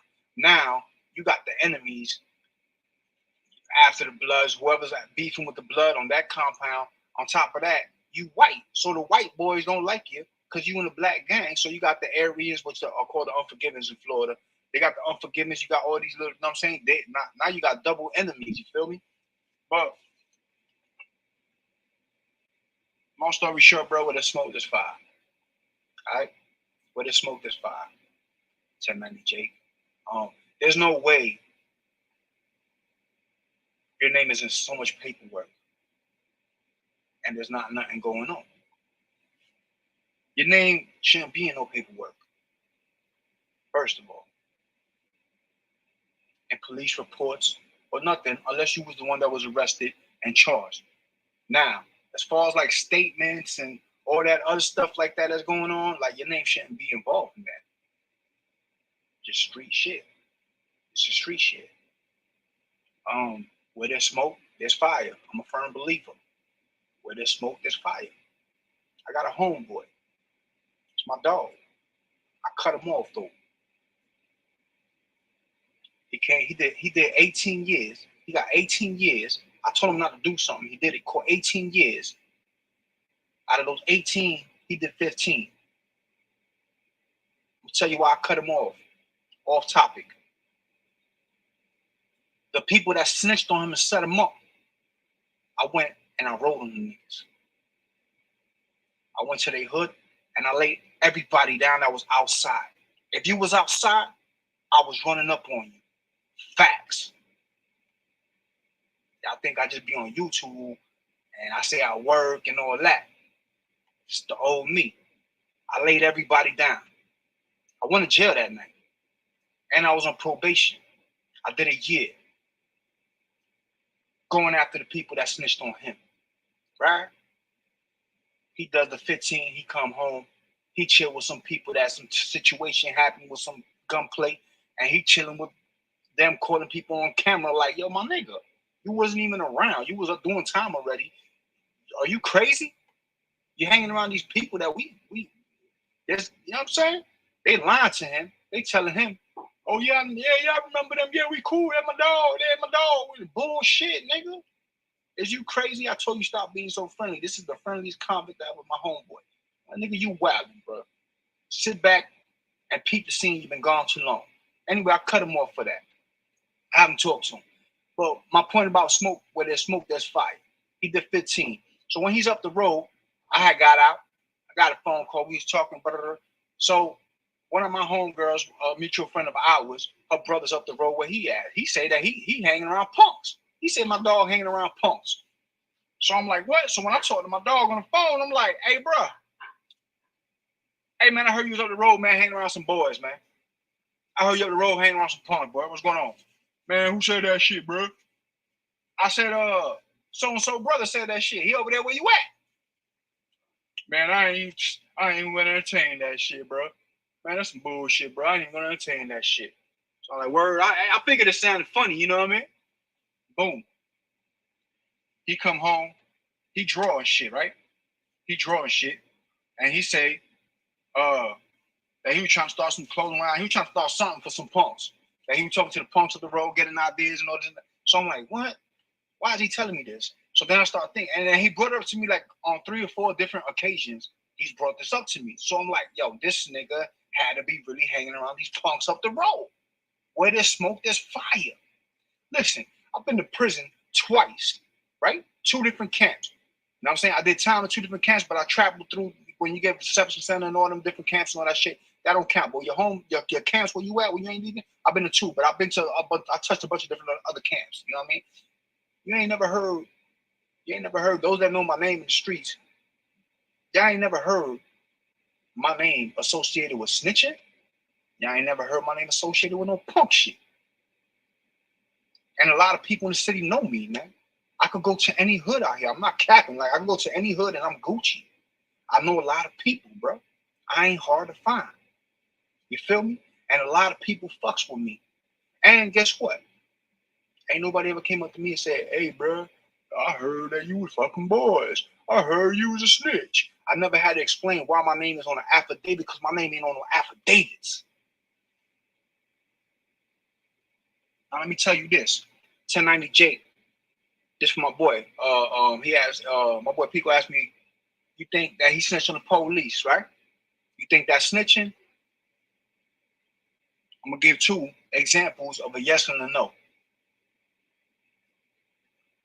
The no is this. If 1090 Jake told on the police, because the police up the road down here will kill you. They'll beat you to death, you know what I'm saying? Hide you and all that. They'll beat you to damn near to death. They'll damn near your ass, put your ass in the box, stop your mail. You won't get no mail. Nobody could come see you, none of that. If you got somebody in the compound as your people, they're going to call you people and be like, hey, man, they beat the shit out of him. They fucking messed him up bad. Try to send a lawyer up here. The lawyer's only one to come see you in confinement. Do something, you know what I mean? But if you was talking about that and the CEOs beating the inmates and killing them and torturing them and all that type, then I would say, no, it's not snitching. To me, that's like telling on a pedophile. You know, even if it's your kid and you kill him, you kill him. But if it's not your kid and you see some other stuff going on with some kids or something, and you call the police on a pedophile, the hell with the pedophile. To me, that's not snitching. What 1090 Jake did was snitching on the police. Frank Lucas snitched on the police. Listen, man, when the police is involved in crime, yeah, they're a cop, but they still a criminal. If they get caught, they go to jail. If they get caught, they're your co-defendant. And you snitched on them, you snitched on your co-defendant. No, man, he's a cop. He's still doing some grimy ass shit. He's still doing criminal activities. Now, let's say we in prison, right? You know, people come and interview people in prison all the time. And they doing the interview in prison. We in there. 1090 Jake is in there. Big blood. Right? By the way, y'all, I'm from New York, and Jake mean police to us. You know what I'm saying? Up in New York, that mean police. That slang, that Jake shit, that came from up north. That mean 5-0. You know what I'm saying? But anyway, we let's say we in prison, right? And we in the dorm, and they come and interview 1090 Jake in prison, right? So, few of the homies is in the dorm, they chilling. They got that K2. They making their plays. They got that Monteca, yo, they making their plays, you heard? They got their cell phones in there, they making their cells, they're making their calls, they charging niggas calls, they making their plays with their phones. They got it jumping. They got the compound jumping. I used to do my 1-2 when I was up the road. You know how much you make off an ounce? A K2? $1,500, easy. And that's showing people love. If you get a pound, you get 36 ounces, that's like $56,000 off a pound, a K2. So you get into jumping, right? You get into jumping. Anybody that been up the road with me, they're gonna tell you. Golf CI, they're gonna tell you, boy. There was 2 hottest dorms in there, and one of them was mine. All right? So we got the compound jumping. We got phones coming in. We got everything. They interview 1090 Jake. And he go on there and say, the police is bringing everything in. Yeah, the cops are bringing all kinds of drugs. They're bringing heroin. They're bringing crack. They're bringing cell phones. They're bringing coke. They're bringing K2. They're bringing Molly. They're bringing all. Bro, you done gave the route. You done told the route for us to get our money in prison. The money we making in prison. Niggas is making money in prison. You know what I'm saying? This cat's making money in prison. Turn this air on, dog, because it's hot in here, bro. I know it come out on the camera, bro. That's why I shut it off. But cats is making money in prison. A lot of money in prison. And you gonna come and you gonna say the police is bringing everything in prison. The police is bringing the phones, the drugs, everything in the prison, right? Okay. So the police bringing everything in the prison. While we in prison, this is just an example. We in prison. 1090 Jake is in prison with us, and he get on there and say this. The police, they finna come shake everything down. They finna do investigations. They finna do all kinds of shit. They shaking everything down because he done gave the route. That's what we call the route. Whether it's the nurse bringing it in, the police bringing it in, whoever is bringing it in is the route. 1090 Jake gave up the route to how it's getting into the prisons, especially the prisons that he was at, because that's what he's speaking of, the prisons that he was at, right? Do you think if he was in prison and he said that, he would still be a blood? Or would the blood smash his ass for being a rat? Or with any other inmates, the Zoes or whoever, would he have a target on his back? He would have to check in. He got to go. It's rat. You gave up the plug. What is the police or not? The police is involved in criminal activities. Y'all are co-defendants in a crime. So to me, you're ratty. Where there's smoke, there's fire. Your name should not be in so many statements. Any statements. You should not be explaining every time a new paperwork come out with your name in it. Oh, yeah, let me break this down for y'all. No, your name should not be there. That's the issue that's getting overlooked. Why is your name on these affidavits?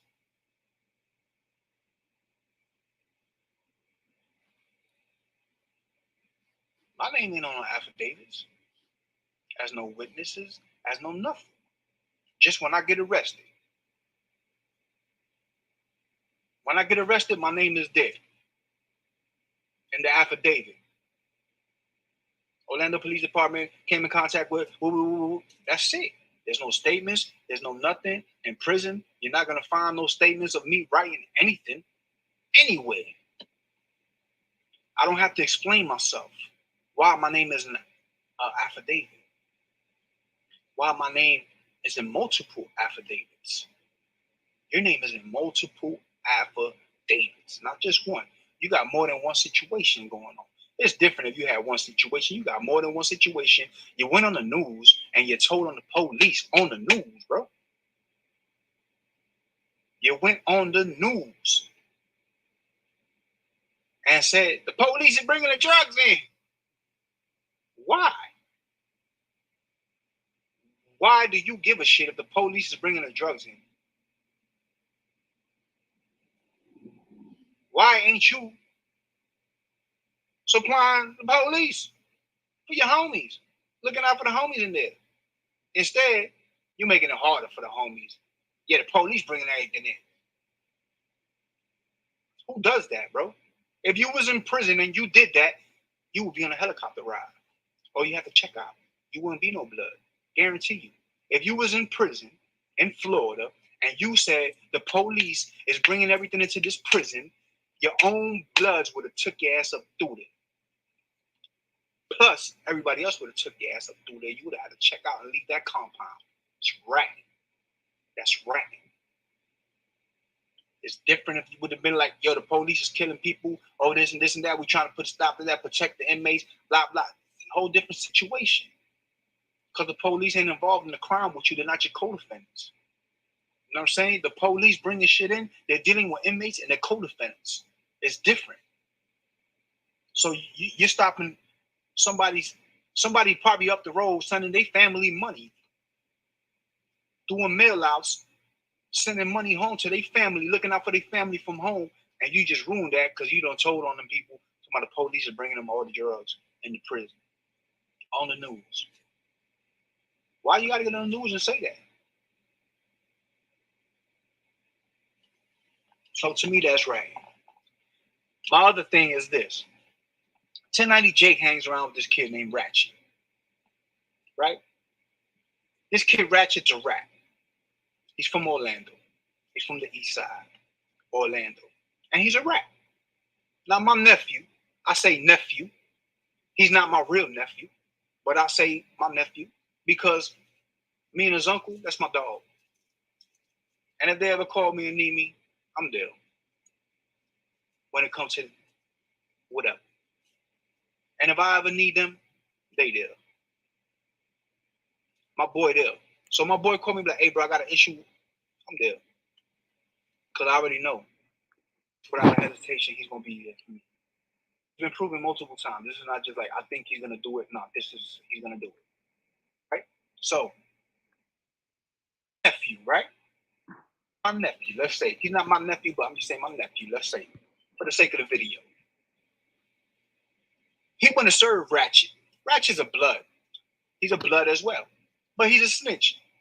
And 1090 Jake started promoting him. And I commented on 1090 Jake. And I said, ask him what happened when he got shot. He ran it. Right? So, he didn't rat on nephew. He ratted on himself. And he ratted on his co-defendant. Right.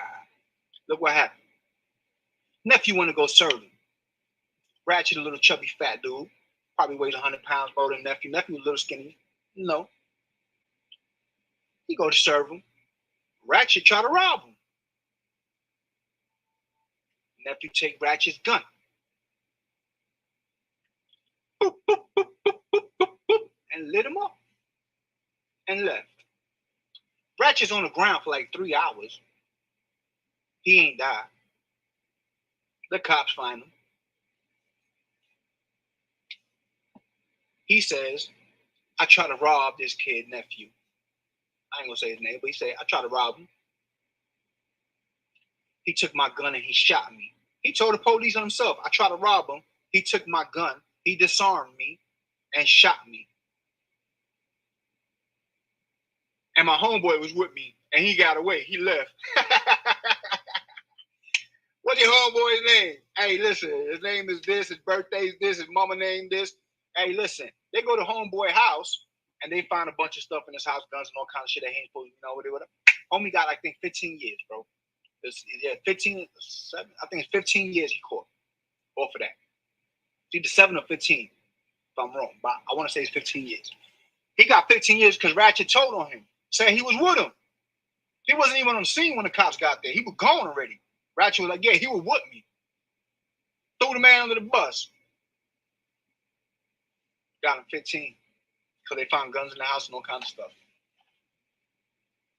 I say, yo, ask him what happened. You pull up all this paperwork, all the detective police ass shit that you do, details of all kinds of shit, nigga, like investigator, reporter. You pull up all that, but you can't pull up on your homeboy? Because I told you, the boy rap. But you still chill with him. So obviously, like I said, where there's smoke, there's fire. So as far as 1090 Jake, name in the paperwork, that's on our fire. Yeah, nigga, you already, your name's in paperwork more than once, homie. It's different if it was just one time and a situation happened and it couldn't be avoided and the cops put nigga, your name's in the paperwork more than one time. You know what I'm saying? And you keep having all these explanations of why, this and that. And you went on the news and you're told on the police. You told on the police, bro. You know damn well if you was on a compound in prison in Florida, if you was on a compound, you was done for doing what you did on that news, saying that the police is bringing shit in. How you gonna tell on the police bringing shit in when cats is in there making money? Cats is in there making money, sending money home to their family up the road. And you give up the route? Yeah, the police bringing the shit in here. That's super cop shit. That's not a regular cop shit. That's super cop. Break out the Cape 1090J. Super cop shit, nigga. So yeah, that's police shit. That's right. And then now you got two more. You got two statements out there with your name in it. One of them you say you made up the whole story, whatever. And the other one is the one that just popped up now. Now it's like some other guy named Mark Cherry or whatever. At the end of the day, bro, your name's in paperwork multiple times in prison. You're told on the police on camera. You're ratting, bro. That's rat behavior, bro. And you're chilling with a rat. So to answer your question, your question, is it ratting? It's ratting. He ratting. And like I said, where there's smoke, there's fire, bro. Where there's smoke, there's fire. You know how many people I know in the prison? got out, you don't hear no stories. You don't hear it. Oh yeah, he was up the road messing with boys. Oh yeah, he was up the road. He told on so and so. Oh yeah, this. You don't hear no stories on these people because they're not doing none of that.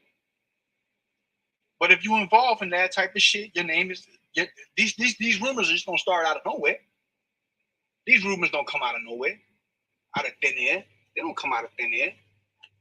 It's because there's something valid behind these stories. You know what I'm saying? And then you're just trying to cover it up. You know what I'm saying? You're trying to cover it up. And you got the bag. And let me tell you something. This is no disrespect to none of the Bloods that I know, because I know a lot of good real rights, bro. No lie. But most of these Blood cats, bro, as long as you're getting money, you good. All the Blood leaders that I known is broke, nigga. All the Blood leaders I've ever been around have been broke. In prison or out. So if you get in the bag, they're going to be like, all right, cool. And they're going to let you rock with them because it's friendly extortion. There wasn't no Bloods hanging around with 1090 Jake till he blew up. Once he blew up with no jumping, all that, isn't that? Now he got all these Bloods from New York around you. Now you got all these Bloods. You come to Florida over here, bringing Bloods from New York over here and all this and this and that. Now you got this friendly extortion.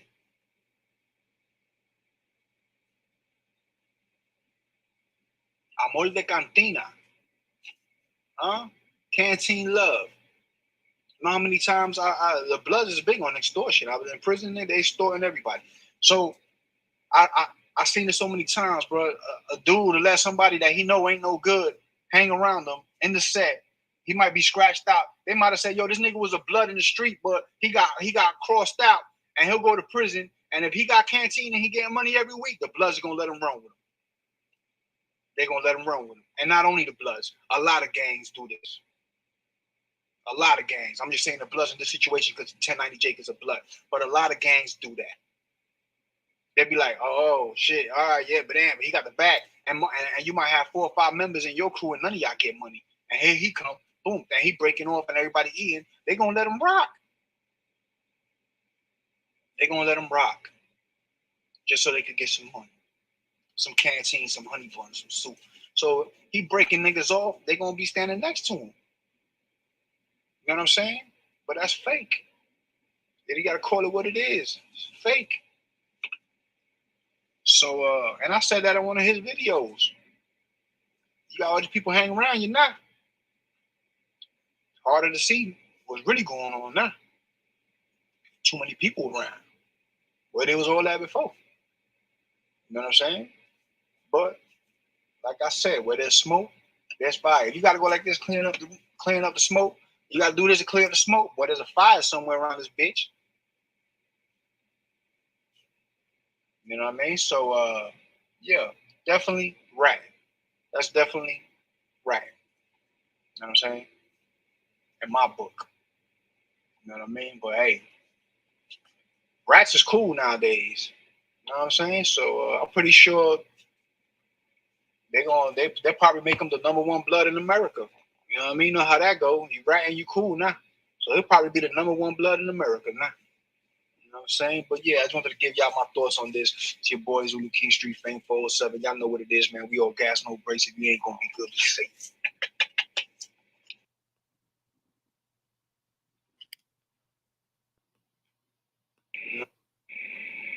They gonna shout out to my boys King Zulu King Street Fame. Go subscribe to his channel right now. Right now. If y'all fuck with me, y'all rocking with me, go subscribe to my boy channel, Zulu King Street Fame. You know what I'm saying? That's my boy. I know him 20 years. We go way back. He thorough. He ain't telling no lies. All that shit he said in his video, 100% fact. I know him very, very well. I ain't gonna, you know what I mean? You know what I mean? That's my boy. So, you know what I mean? He know my father. You know what I'm saying? I met his wife. I met his kids. I knew him a long, long time, man. I knew him a long, long time. He'd have been to my house, all type of shit. Like, you know, my kids, knew my baby mama, the one who passed. That's my boy.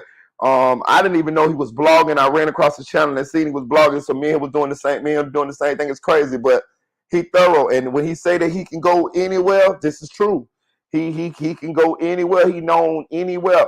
You know what I mean? Like he from the east side of Orlando, which is predominantly Latino. I'm from the west side of Orlando, which is predominantly Black, African American. But he goes all through the Black hoods.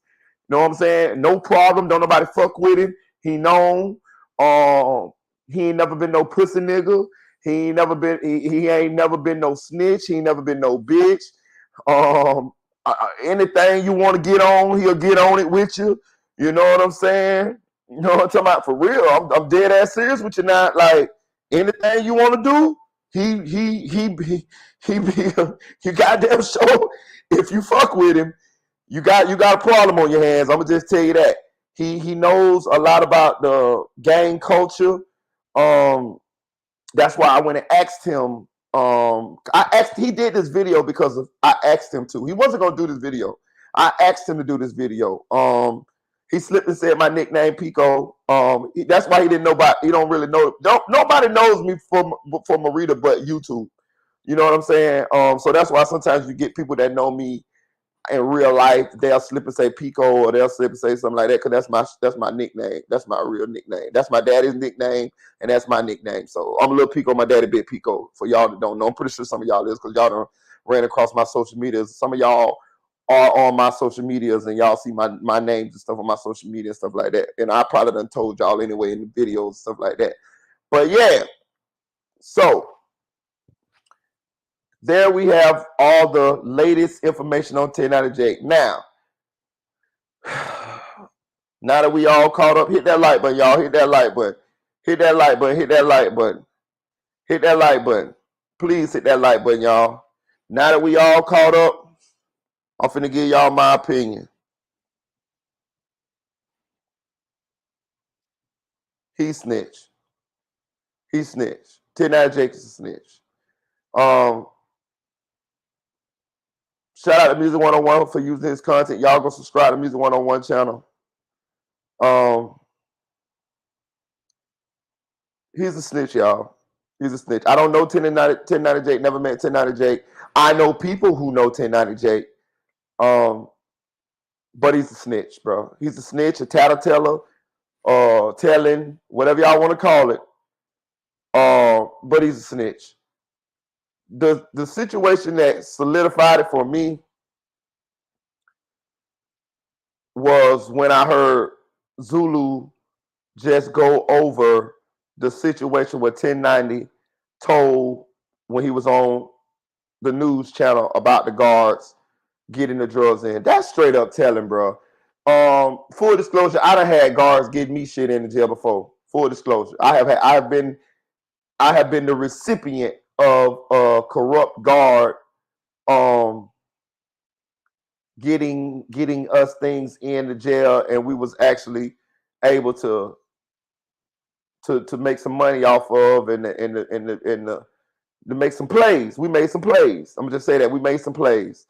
You know, have folks on the outside, you know, dump it off and have the guard bring it in. You know what I mean? We was able to make some plays, and that was a blessing. In jail, that is the best thing you could get in jail, a way to make you some money in jail. That's the best thing you can get in jail. That's the best thing. I don't give a damn. That's the best.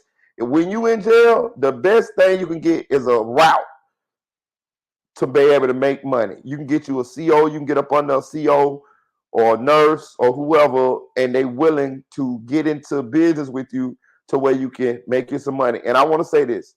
This goes on everywhere. Everywhere is somebody, some individual, some people who doing this. This ain't nothing new. This ain't gonna never stop. We see this happen every day. If you pay attention, these inmates have phones. It's an inmate right now. He got a YouTube channel, bro. He show you how to make jail food, and he got like 50,000 subscribers. How is he doing this? With a goddamn phone. He got a phone, and he probably got the YouTube. He done got monetized and all type of shit. And can you imagine the amount of money that he making every month in order to take care of himself while he in prison? Let me tell you something. Some of the smartest people I ever met in my life is in jail, bro. I'm gonna tell you this some real shit. Motherfucker in jail gonna figure a way. I'm telling you. Trust me. But if you in jail and you tell and 1090 Jake telling this, he telling on the guards, but he telling on you too. He telling on you too. He fucking up the route. 1090 Jake in jail would love to be an inmate who got a guard that could bring him in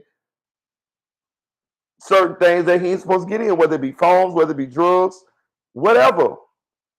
So being that you out now and you telling on the guards, you telling on us too, because this benefits us. You fucking up us. You telling on us too. Put it this way.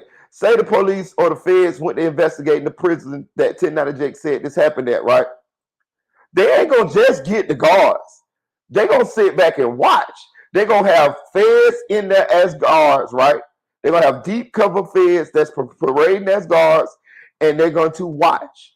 And they're going to see who the corrupt guards give the drugs, the cell phones, and all of that to. Which inmates they give it to. And they're gonna get the whole network. So yes, that's ratting, that's telling. Why would you do that anyway? Why would you do that? If that's one thing I would never tell. If the guards is getting shit in to the inmates, why would I tell that? What's the point of that? They ain't hurting the inmates. They is in business with the inmates. Them the kind of guards you want to be in jail. You want the ones who in cahoots with the inmates.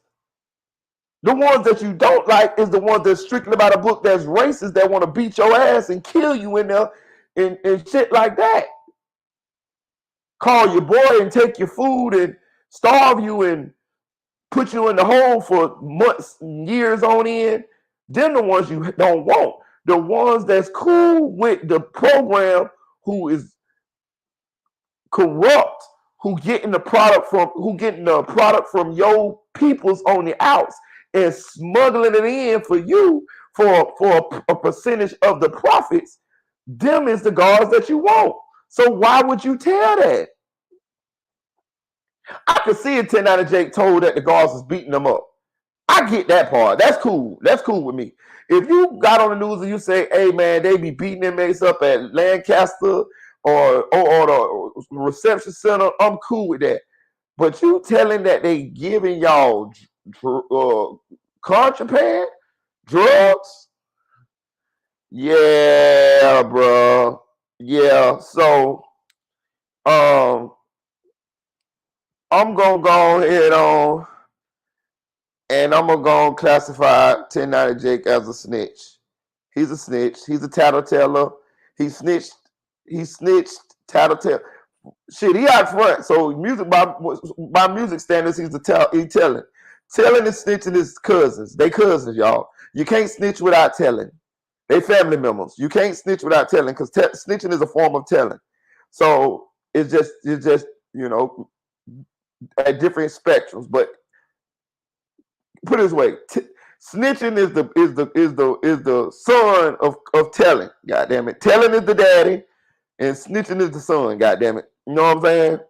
Because you can't snitch without telling. So yeah, he's a snitch, dog. He's a snitch. He's a tattleteller. His name is in a couple statements. Now we got to go back and question the other story that 1090 Jake told us when he said that he made up a story that somebody shot at his auntie window. Somebody might have really did shoot in your auntie window. You know what I'm saying? He said that he the one who had broke into the shit. You know what I'm saying? And he was just trying to cover up that he tried to break into the shit and steal her shit. I can't go for that now. I can't take that for face value now, because there's too many scenarios to where you trying to spin the narrative, but you actually writing statements and you actually telling certain shit. So yeah, man. He's a tattleteller. He's a tattletale. He's a tattletale. Now, the bad part about him tattletelling,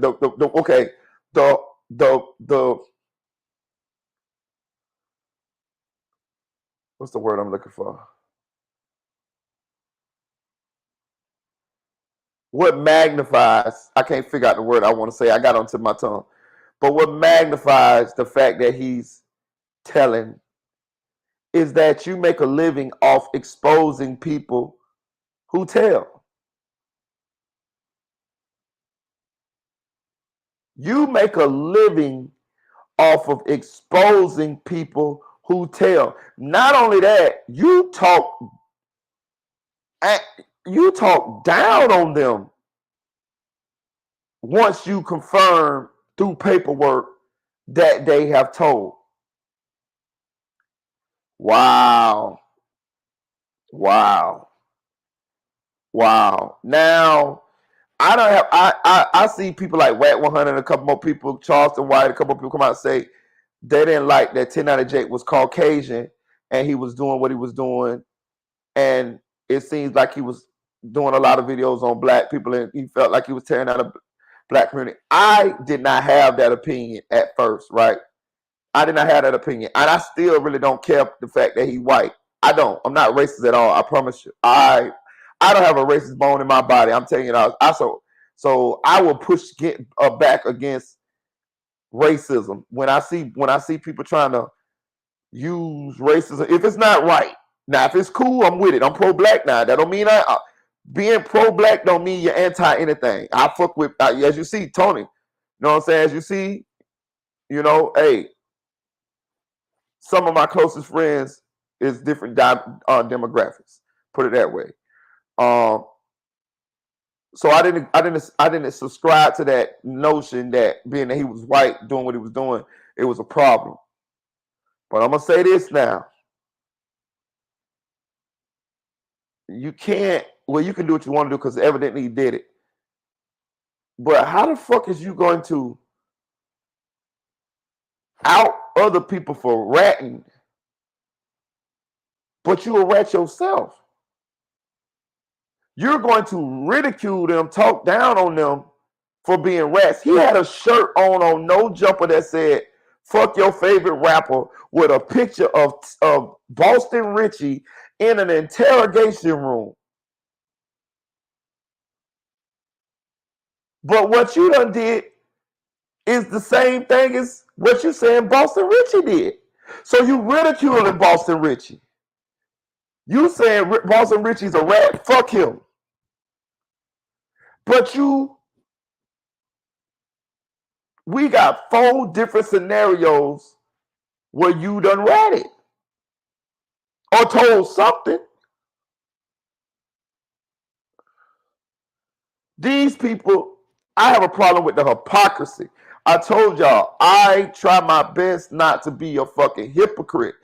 I was not going to do a 1090 Jake video and share my opinion. If you notice the video that I dropped, that we went over in this video, I did not give my opinion. I just showed the live of 1090 Jake explaining the situation.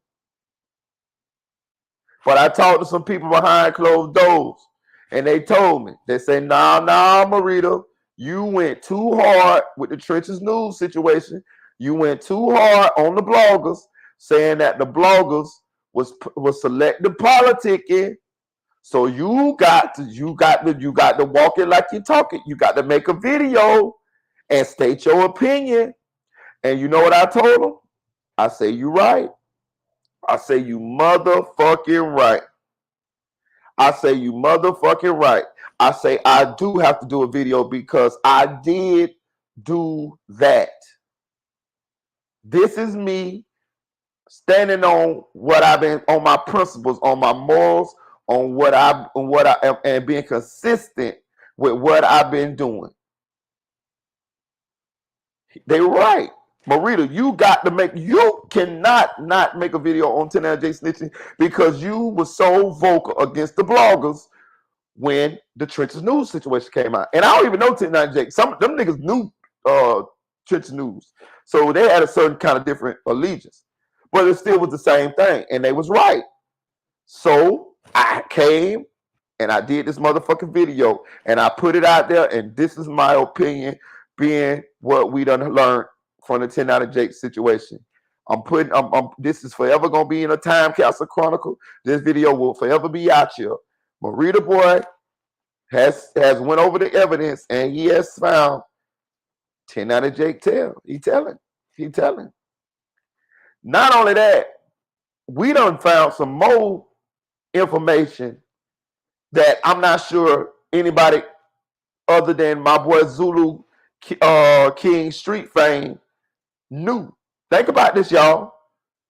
We just found out here today that 10 out of Jake hangs with a rat named Ratchet. My boy Zulu King Street Fame just gave y'all the whole scenario as to where Ratchet snitched. We got breaking news right here, y'all. Y'all was just privy to breaking news.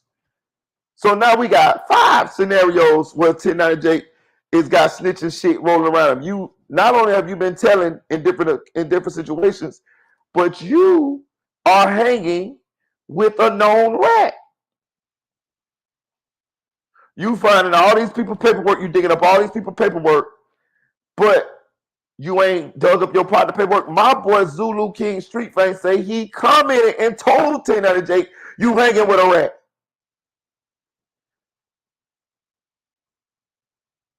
So you mean to tell me 10 out of Jake ain't dug up this man paperwork?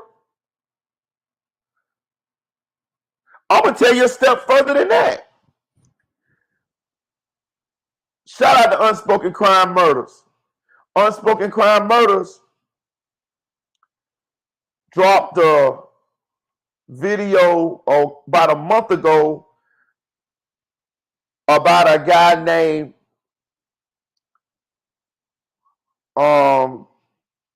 Wack, right? Wack is from my city. I know Wack, right? It came out that Wack snitched. They got the video where Wack was asking the police what he can do to get the time to make the situation go away. Wack got caught with a gun, and they got the actual body cam, and Wack was asking the police what he can do to make this situation go away. And the police was, letting him know, hey, you need to help me. And then Wack was telling him, okay, I'll help you. I called back to Orlando to get the play on Wack, because this the first time I seen it was when Unspoken Crime Murders dropped the video. But I know Wack though. I know Wack personally. You know what I'm saying? I can show you messages with me and Wack talk in the inbox on Facebook. So I called back to my people saying, get some information on whether this is what's going on. And they say this is true. This is true, which I saw it on the video, so I knew it was true. But yeah, Wack is a snitch, right? Wack posted on his story a while back, 10 out of Jake just touched down and checked in with him. Now, Wack of blood. This is where Unspoken Crime Murders peaked. Shout out to him. Y'all go subscribe to this channel. He peeped the play. Once he saw that 10 out of Jake was affiliated with Wack, he dug into Wack's criminal history. And when he dug into Wack's criminal history, he found the body cam and all of this, right?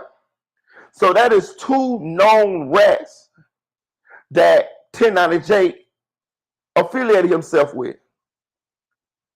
Wack and Ratchet. I didn't know about the Ratchet situation till just now with you guys. So you mean you got 4 situations where you could possibly be telling or could be considered telling or snitching or whatever you want to call it.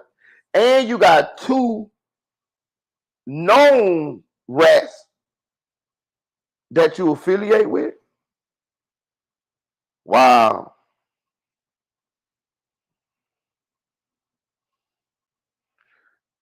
Jason Lear say, this is why Orlando gets saluted, because Big Homie called it like he sees. I got to, man. Shout out to CC. Appreciate you. How they gang if they not rats. They food They fool. She's for real. Haters of these. It's just in 1098 blood. All right. Hey, Foster Jr. say 1098 got to make a video about him damn self. I'm rocking with y'all like y'all ain't rocking with me. Hey, look, man. Listen, man.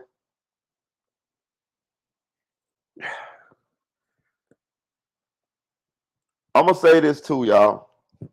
And here's the harsh reality of the situation. And I want y'all to learn from this, right? Because I'm learning as I go too. This is YouTube. This is internet. It's different than the real world. It's different than reality. This is the internet, right? And I'm learning the ways of the internet as I go. I done had a lot of people try to, coach me on how the internet goes. Because y'all know I'm a regular dude. I keep telling you, I'm a regular dude. So some of the ways I look at things don't apply to the internet. The outcomes that I think should happen don't actually happen. Some of them don't happen because it's the internet, and I'm learning that as I go, and it's one thing that I say that I'm learning in the past couple months after I done seen a lot of these situations. I told y'all this before. That's why I want y'all to start y'all some YouTube channels for the monetary situation, so that you're getting older, you could actually do this till you croak. And these dudes is making a bag. I ain't making a bag yet. These dudes making a bag. That's why I like what Silk Foster Jr. doing, because he's actually establishing him a real podcast, a whole podcast. What else? $1 million worth of game just signed a $300 million deal. So Silk keep doing what he's doing. He could get one of them type of deals in the future. See what I'm saying? I'm just putting y'all on board what's going on here, because I want to inspire some of y'all to get on this train. You know what I'm saying?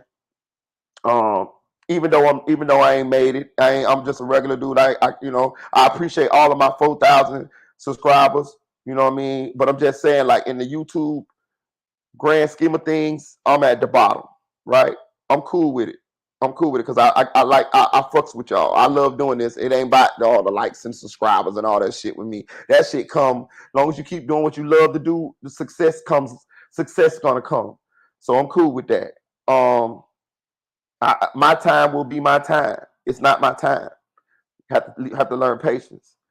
But I want y'all to get into this situation. I want y'all to get into this too, because especially if you think it's something that you may want to do.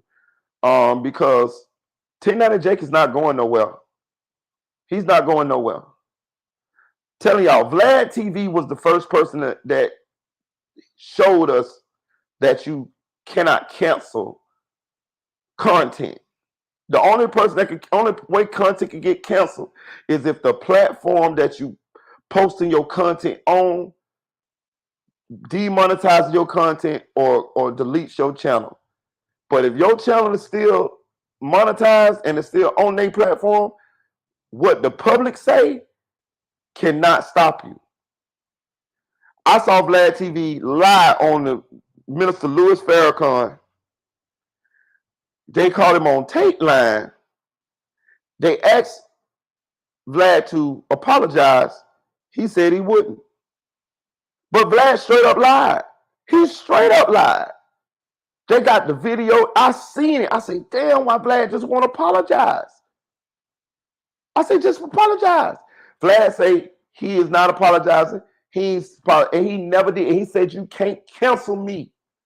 This is why Godfrey left Vlad TV, and what's my boy name? Got the Yada Mean podcast, man. Used to rap with Brand Nubian.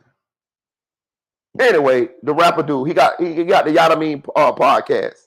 He used to always be Lord Jamal. That's why Lord Jamal and Godfrey left the Vlad platform, because they knew that Vlad was lying, and they just asked Vlad to apologize, and Vlad wouldn't. And Vlad said that you can't cancel me. And he was right. Vlad kept on rolling, got more subscribers because people still consume the content. The content is still going to be consumed.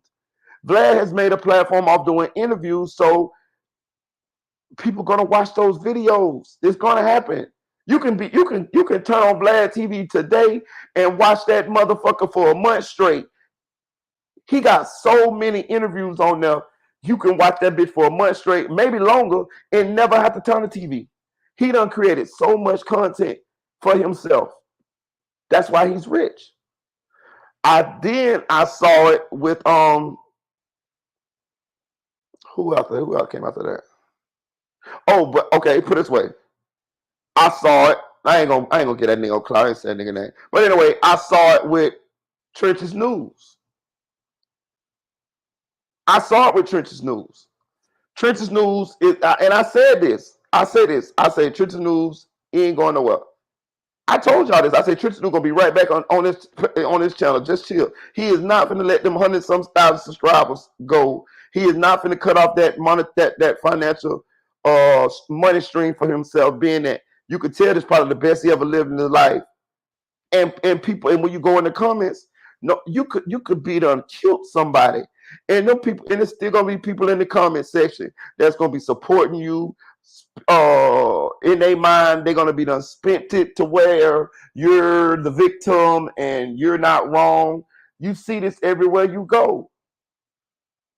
Everywhere you go, when people subscribe to somebody and they really like the content, they really rock with them, they be loyal as fuck. They're loyal. Whether they're blindly loyal, immorally loyal, or whatever, but they be loyal as fuck. I go to Trench's News channel sometimes still. When he posts the videos, I go look at the comment section. Them motherfuckers be sucking dick in them comment sections. I be like, wow. Shit, it's to the point where Trench's News don't even have to spin the narrative. The subscribers in the comments gonna spin the narrative for him. It's like he got 100,000 lawyers.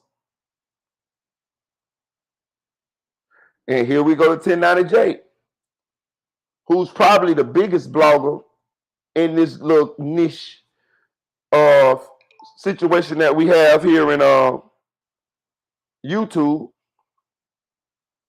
So he ain't going nowhere either.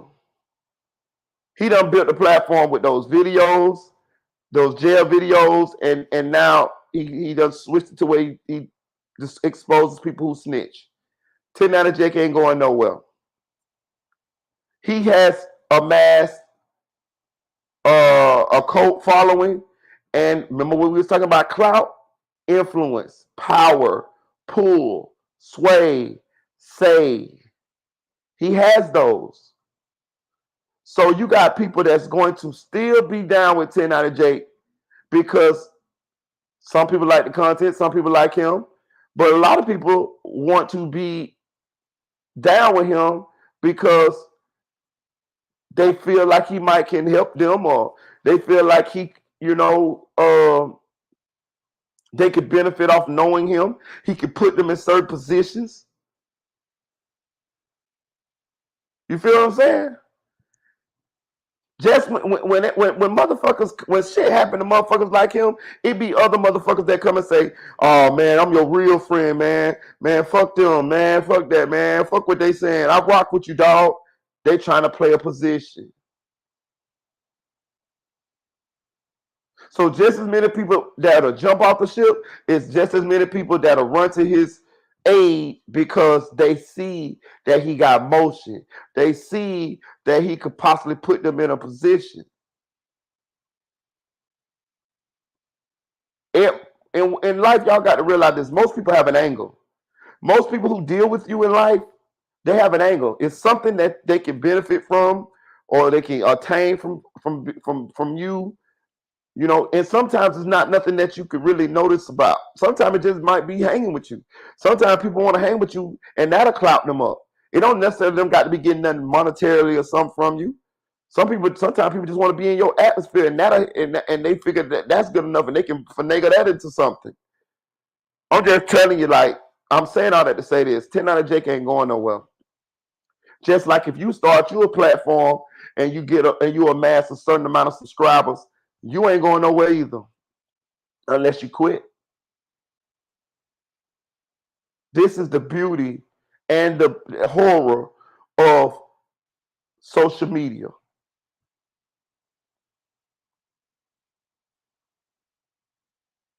I'm giving y'all the game here. This free game. This is what they ain't gonna tell y'all. Peak game. So while we, and when I say we, I mean us, while we sitting here and we talking about who snitching, who doing this, who doing that, it's a game, y'all. One thing about me, I'm gonna give it to y'all real. Hit that like button. Fuck with your boy. I'm telling y'all what them niggas ain't gonna tell y'all, bro. Think about this, right? 1090 Jake, he already up. He up, right? These allegations came out, right? Factual or not factual, regardless of what they out. What does that do? That creates interest. That creates us looking up 1090 Jake, more traction to more traffic to his platform. Also, we make content off of it, right? That's money for us. That's money for 1090 Jake, especially if he don't let that shit run him off the internet. And what does it lead to? What outcome is it really for the whole situation? Nothing. Nothing.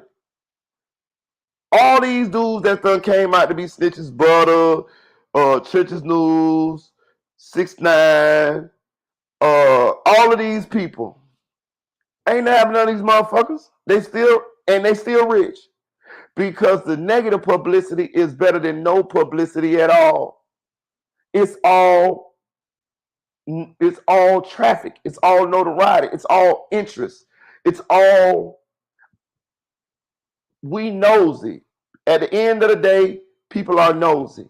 That's why you can be in an office waiting in a doctor's office waiting on the doctor to call your name, and everybody in that waiting room looking down on their phone.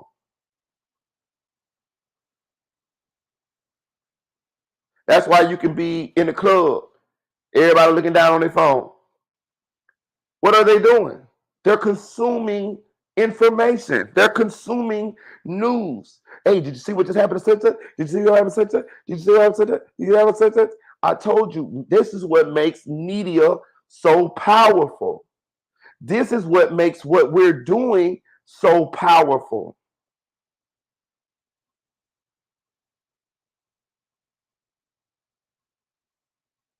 Y'all need to get in this arena here.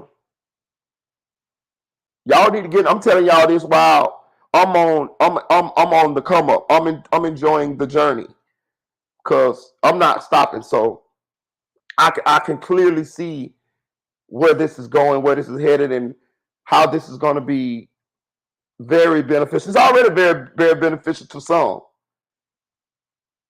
The pandemic switched this whole dynamic, especially when you got rappers and all of that getting in on the blogging and all that shit too.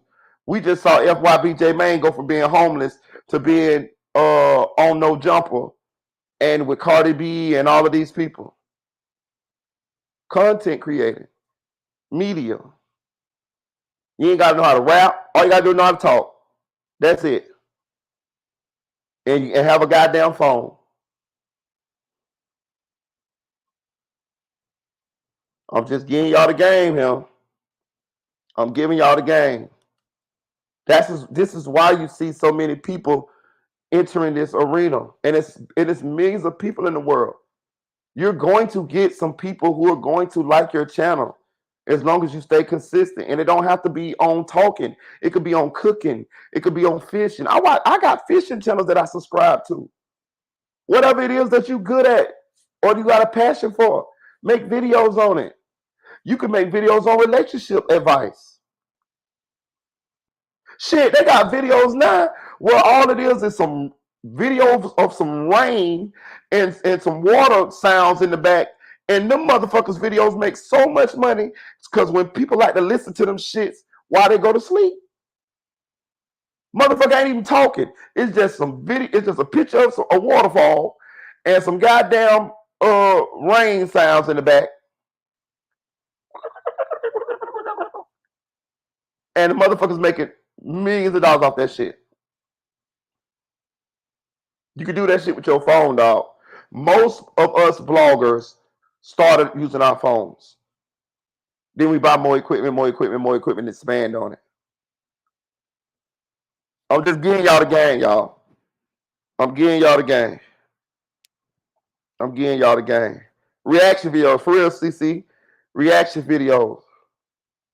Know what I'm saying? Silk Falls say Trench's News is in a bigger position to capitalize because he got exposed. He can really tell the stories in great detail. He can create more content for years. Exactly. Not only that, people go to, once something happens to somebody negatively, people go subscribe just so they can be standing around to see the response. See what I'm saying? People go stand up. Listen, bro, full disclosure, I never unsubscribed to Trench's News because I wanted to see I wanted to be notified when he make a rebuttal so I can make content off of his rebuttals. Trench's News got more subscribers now than he had before it came out that he told. I'm showing y'all how the internet works. That's why I'm getting tired of the snitching shit, to be honest with y'all. I'm getting tired of the shit, but I understand this is a job for me. This is what I decided to get into because I see the merry-go-round. We gonna make content on these people snitching, but nothing gonna happen. Nothing gonna happen. Nothing's going to happen. It's not like I want anything bad to happen to them, but in the real world, you would at least want people to stop rocking with them, right? You a rat, so stop rocking with them. Come rock with the real. I'm not a rat. You a rat, so stop rocking with him and rock with the people who not rats, right? That ain't how the internet works.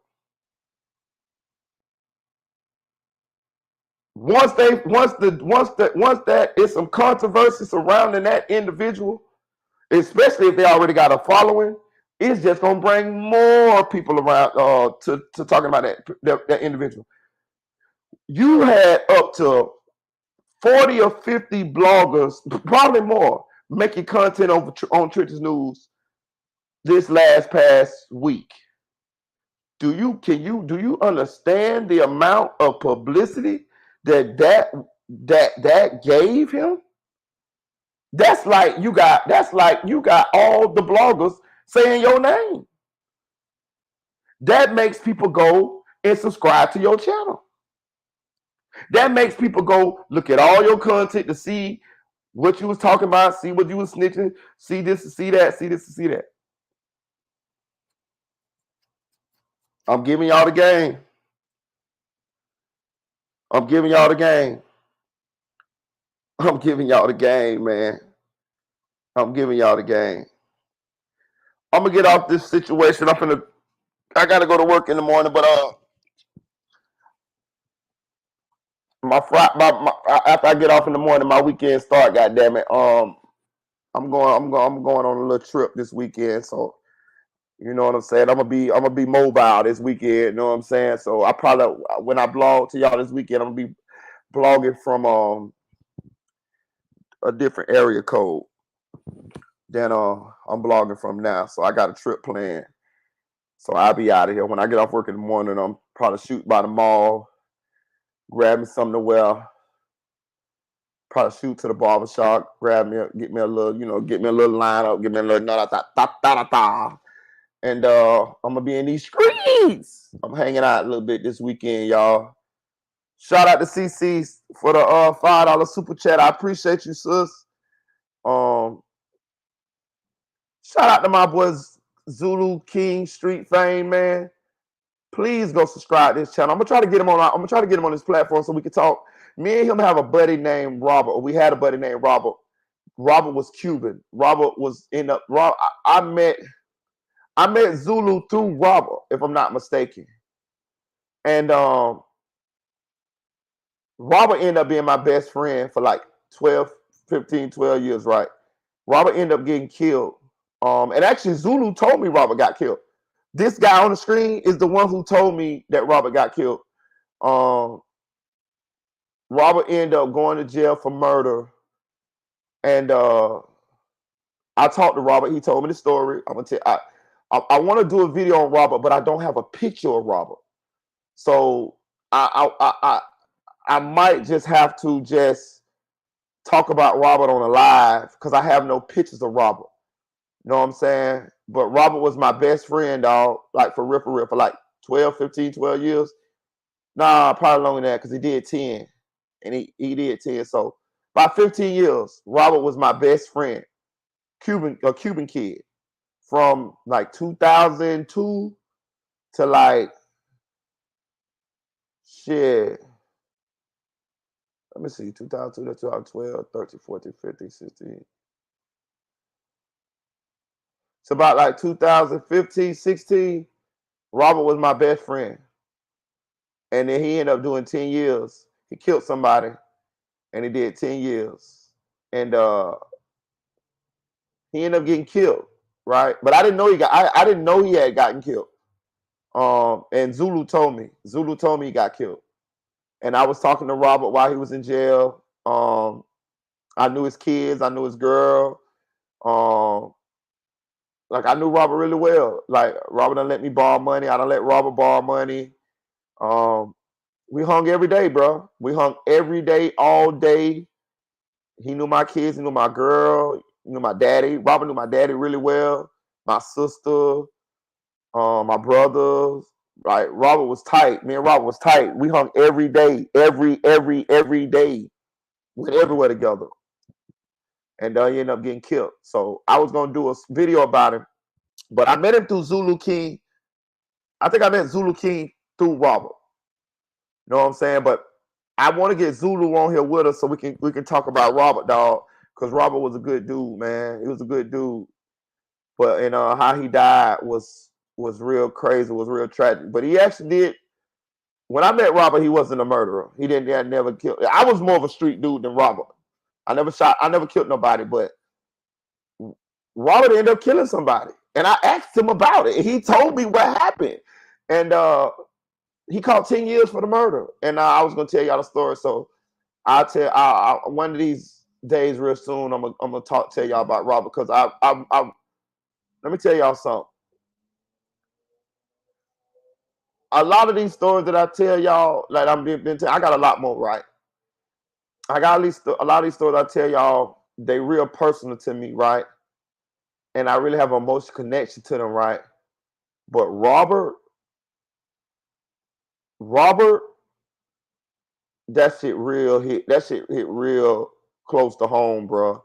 Like when I found out my boy was dead, bro, I cried like a baby, dog. That was my boy, dog. Like for real, like. And I want to do him a video, but I want a picture of him. And I lost contact with his girl. He got like 4 kids from her. And I've been calling around a couple of mutual friends that we had. And I even asked Zulu, did he have a picture of Robert? He said no. And I'm trying to get some pictures of Robert so I could do him justice, man. You know what I'm saying? But I'm either way, I'm gonna tell his story, dog. My boy name was Robert Sanchez, man. And you couldn't have told me that he would end up getting killed, but he got killed.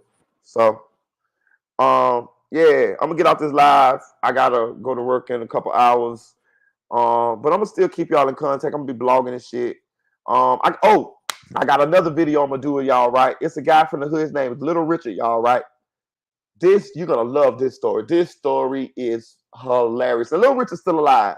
You know what I'm saying? So, it's a little bit of positive. It's a little bit of it ain't so morbid at the end of this video. But this dude pulled off one of the most coldest scams I have ever. Actually, it's number one in the hood. This is the number one situation that I ever seen somebody pull off, and he pulled it off. It's amazing, dog. This is the next story I'm gonna do. I might work on it tonight and drop it. You know what I'm saying? I might drop it before I go to work. You know what I'm saying? It probably took me about an hour to make this video. And I actually have pictures of Little Richard. And bro, y'all gonna love this story, trust me. So lay around for the story of Little Richard. You know what I'm saying? His name Little Richard, like the singer, whatever, pianist or whatever. This is his name, right? When y'all hear this story, like y'all like the story of Hot Dog, you know, he got shot in the head, but he went back with a girl. This one is an amazing story too. Y'all guys are gonna be falling out y'all fucking seats when y'all hear this story. So, and I thought about it the other day, and I was like, yeah, I'm gonna do a story on Little Richard, and I know him, and me and Little Richard cool. He from my same hood. He older than me. And I'm going to tell y'all the story. So just lay around for it, man. Like, share, subscribe, comment to this video. Shout out to Jason Lyrics. Nay, you going to laugh at this one, Nay. I'm telling you, bro. I'm glad I thought about this story, bro, because it's right up there with the Hot Dog one. Hot Dog one was amazing on some tragic shit, like some toxic shit. This one here, this bitch here, I'm telling you, when I would live through this shit, and it was a fucking amazing. Shout out to Audio Crack 22. Shout out to Nay Said It. Shout out to CC Stefani. CC, is that you on my Instagram, CC? I think that's you on my Instagram. Shout out to Jason Lyric. Shout out to Chick 1000, aka the Chick 1K. Shout out to Silk Foster Jr. Y'all go subscribe to Silk Foster Jr. YouTube channel to watch that nice, that very, very well put together podcast that my boy done put together, man. I'm telling y'all, he blowing up, y'all. You don't never know now. You never know. Oh, boy, y'all didn't see that. Well, I see that chain Silk got. Silk done went and got him a nice piece made, man. That thing look real nice, man. I'm telling y'all, go subscribe to his channel. Shout out to Camille Kimball. Shout out to SLK. Who else? I'm gonna give my girl Tara a shout out too. I ain't seen Tara, don't give her a shout out. Shout out to Nephew for real. Shout out to Unspoken Crime Murders or Unspoken Crime Mystery. Y'all go subscribe to his channel. He got 2 channels. Shout out to my boy Zulu King Street Fame. Do me a favor, y'all go subscribe to my boy and get my boy subscribers up, man. Listen, he a real dude, bro. Anything he tell y'all is 100%. I never knew him to tell a lie. All of that shit he be saying is truth, bro. I'm telling you. I don't want to put his business out there and all of that there because that's my guy. But he a real motherfucker, bro. And he tell a lot of good he have a lot of good content. You know what I'm saying? And you're gonna enjoy it. Because I like listening to him. The reason he made this video is because I asked him to. I asked him, I said, bro, I want you, because I've been watching his videos.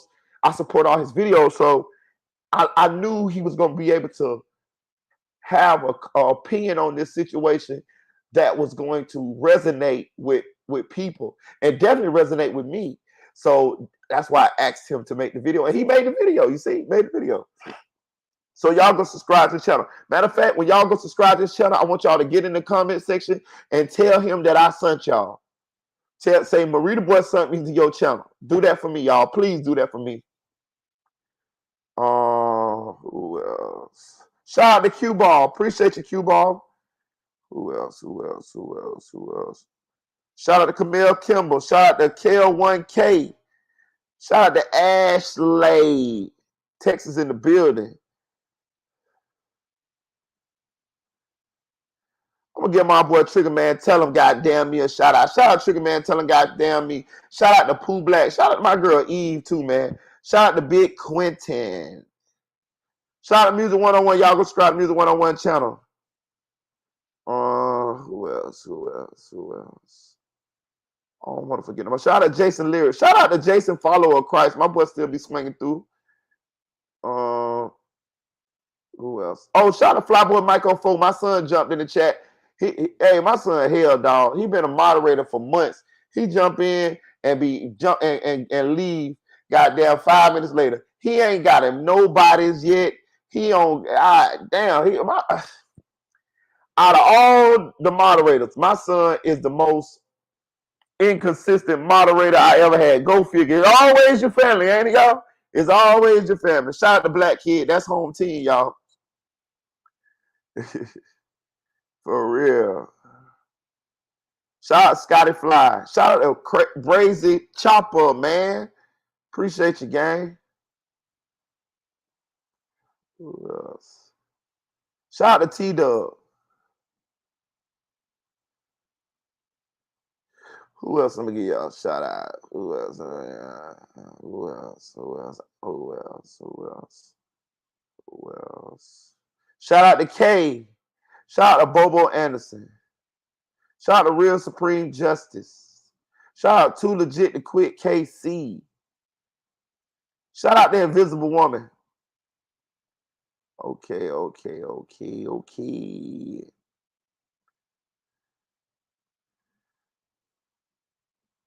the fuck?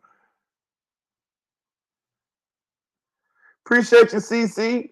Y'all get CC a new member, man. Shout out to CC, man. Look, man, y'all show CC some love, man. I'm finna put CC out there. Bam. Y'all see CC up there on the big screen. Shout out to CC, man. Y'all show CC some love, man. Okay, CC, I know that's you. I got you. I thought that was you on my Instagram. I think that's CC. You know what I'm saying? Yeah, I seen you, CC. Y'all go subscribe to my Instagram too. It's Marita Boy 1 at IG. MERITABOY with the number 1 on Instagram. Get my Instagram popping up, y'all, so I can start going live from over there. I'm gonna start going live from over there after a while, y'all. So go subscribe to my Instagram, Marita Boy 1, MERITABOY 1, the number 1 on Instagram. Also, if y'all feeling generous, you know what I'm saying, y'all can donate to the Cash App. It's Marita Boy 407 on Cash App. Marita Boy 407. I appreciate you guys, man. Hey, look, man, we over 4,000 subscribers, man. We on our way up, man. I got more subscribers than I ever had in my life. You know what I mean? Trust me, y'all. We blessed, bro. You got to enjoy the journey. You see what I'm saying? You know, everybody, when I get this, when I get that. And you look back and you realize that it was the journey that was, the most enjoyable. Because when you get where you're going, you're going to be like, okay, well, what's next? It's the journey. When you get where you're going, you know what you're going to do? You're going to look back and you're going to be like, boy, I remember when I came from here to there. It's the journey. It's always the journey. That's why you got to find something that you love doing and you got to do it. You see what I'm saying? Because that way you can enjoy it all the way up. I enjoy doing this. That's why I still be talking. I told y'all I was making off this shit 10, 15 minutes ago. What I'm doing, still talking. I can really keep talking if I want to. I just know I got to go to work. You know what I'm saying? So I enjoy doing this. So it's not like work to me. I can do this shit all day.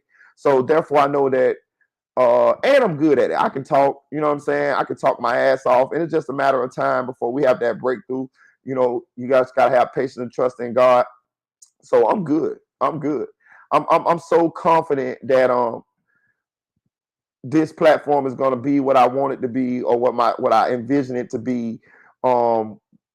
Especially as long as I keep grinding, keep adding to it, keep educating myself on how to do different things. I think I got the hardest intro personally. I mean, I don't give a damn what nobody say. My intro hard as fuck. You know what I'm saying? And I did that bitch on my own. I edited that bitch on my own. You know what I'm saying? Go figure, old retired street dude teaching himself how to blog with the help of a lot of other people behind closed doors that have been putting me up on different things and different shit that I can incorporate in this channel to make it a better platform for people to want to come and subscribe to and resonate with. So shout out to them people. You know what I'm saying? You know who you are. But yeah, man. So and I encourage you guys to if y'all feel like this is something that you might want to do, I encourage you guys to just step your toe in the water and see how it goes. I would be so happy if I see some of you guys, I'm telling you, down the line, and then you guys have started y'all YouTube channels and y'all done, you know what I'm saying, you know, do it, Marita, I did it. I'd be happy. Like, I like to see people, I like to Cece say, hell yeah, you glowed up in these YouTube streets. I watch you grow for real. You know what I'm saying? And I appreciate. She said, I do my intro. I do my intro. Yeah, you know what I'm saying? So shout out to Nate. Nate say, how you be a member? Oh, you go to my homepage. Let me see right here. Where's that? Marita. Do it, Marita. You go right here.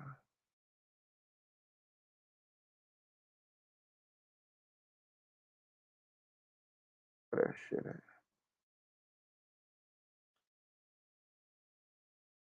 Should say join or one of these motherfuckers on here somewhere.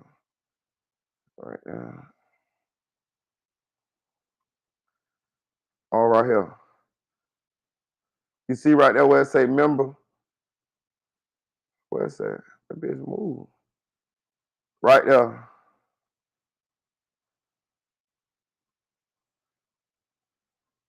You go right there. It should say join. Right here. Join.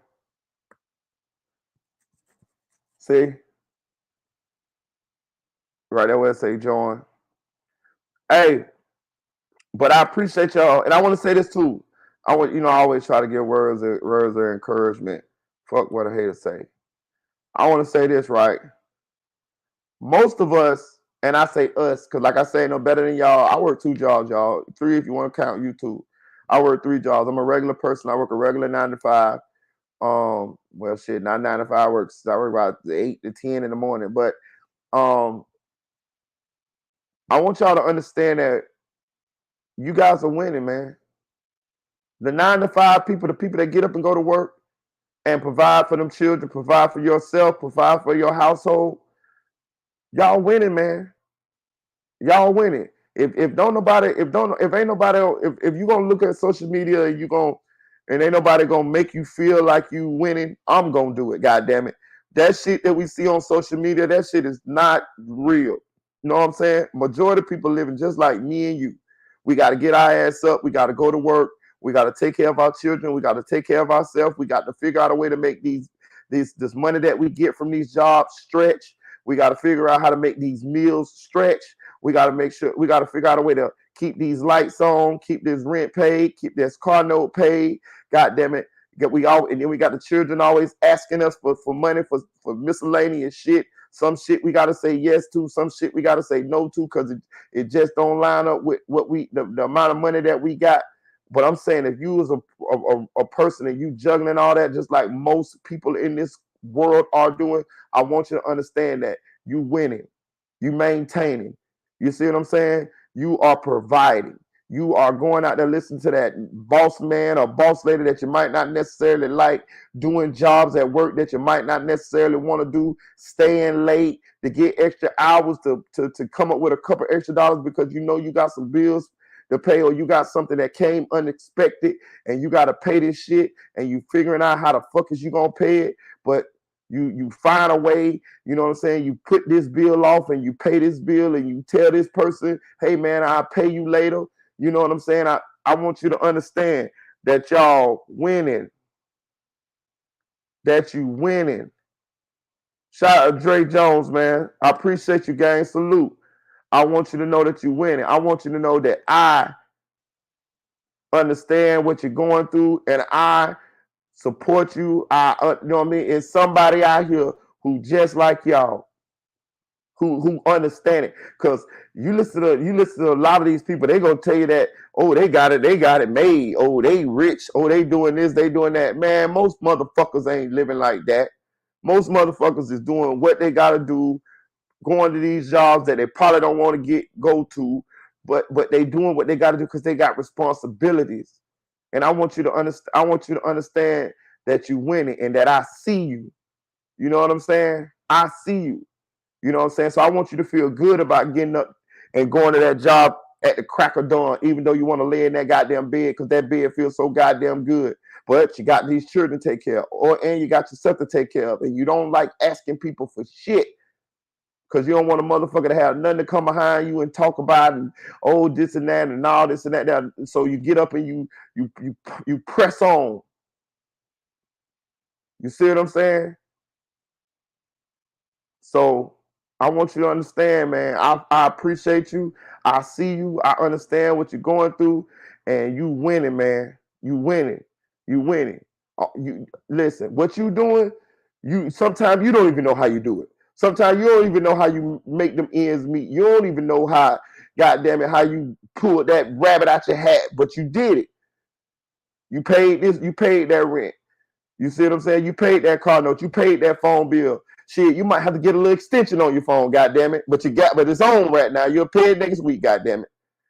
You winning. You winning. You winning. I appreciate y'all, man. Like, share, comment to this video, subscribe to the channel, subscribe, go follow me on Instagram, AritaBoy1 on Instagram. Have a good evening. I'm gonna holler at y'all probably tomorrow. I'm gonna make this video about Little Richard. Probably I might make it tonight and drop it. It depends if I get sleepy, but you definitely have it tomorrow. Chill.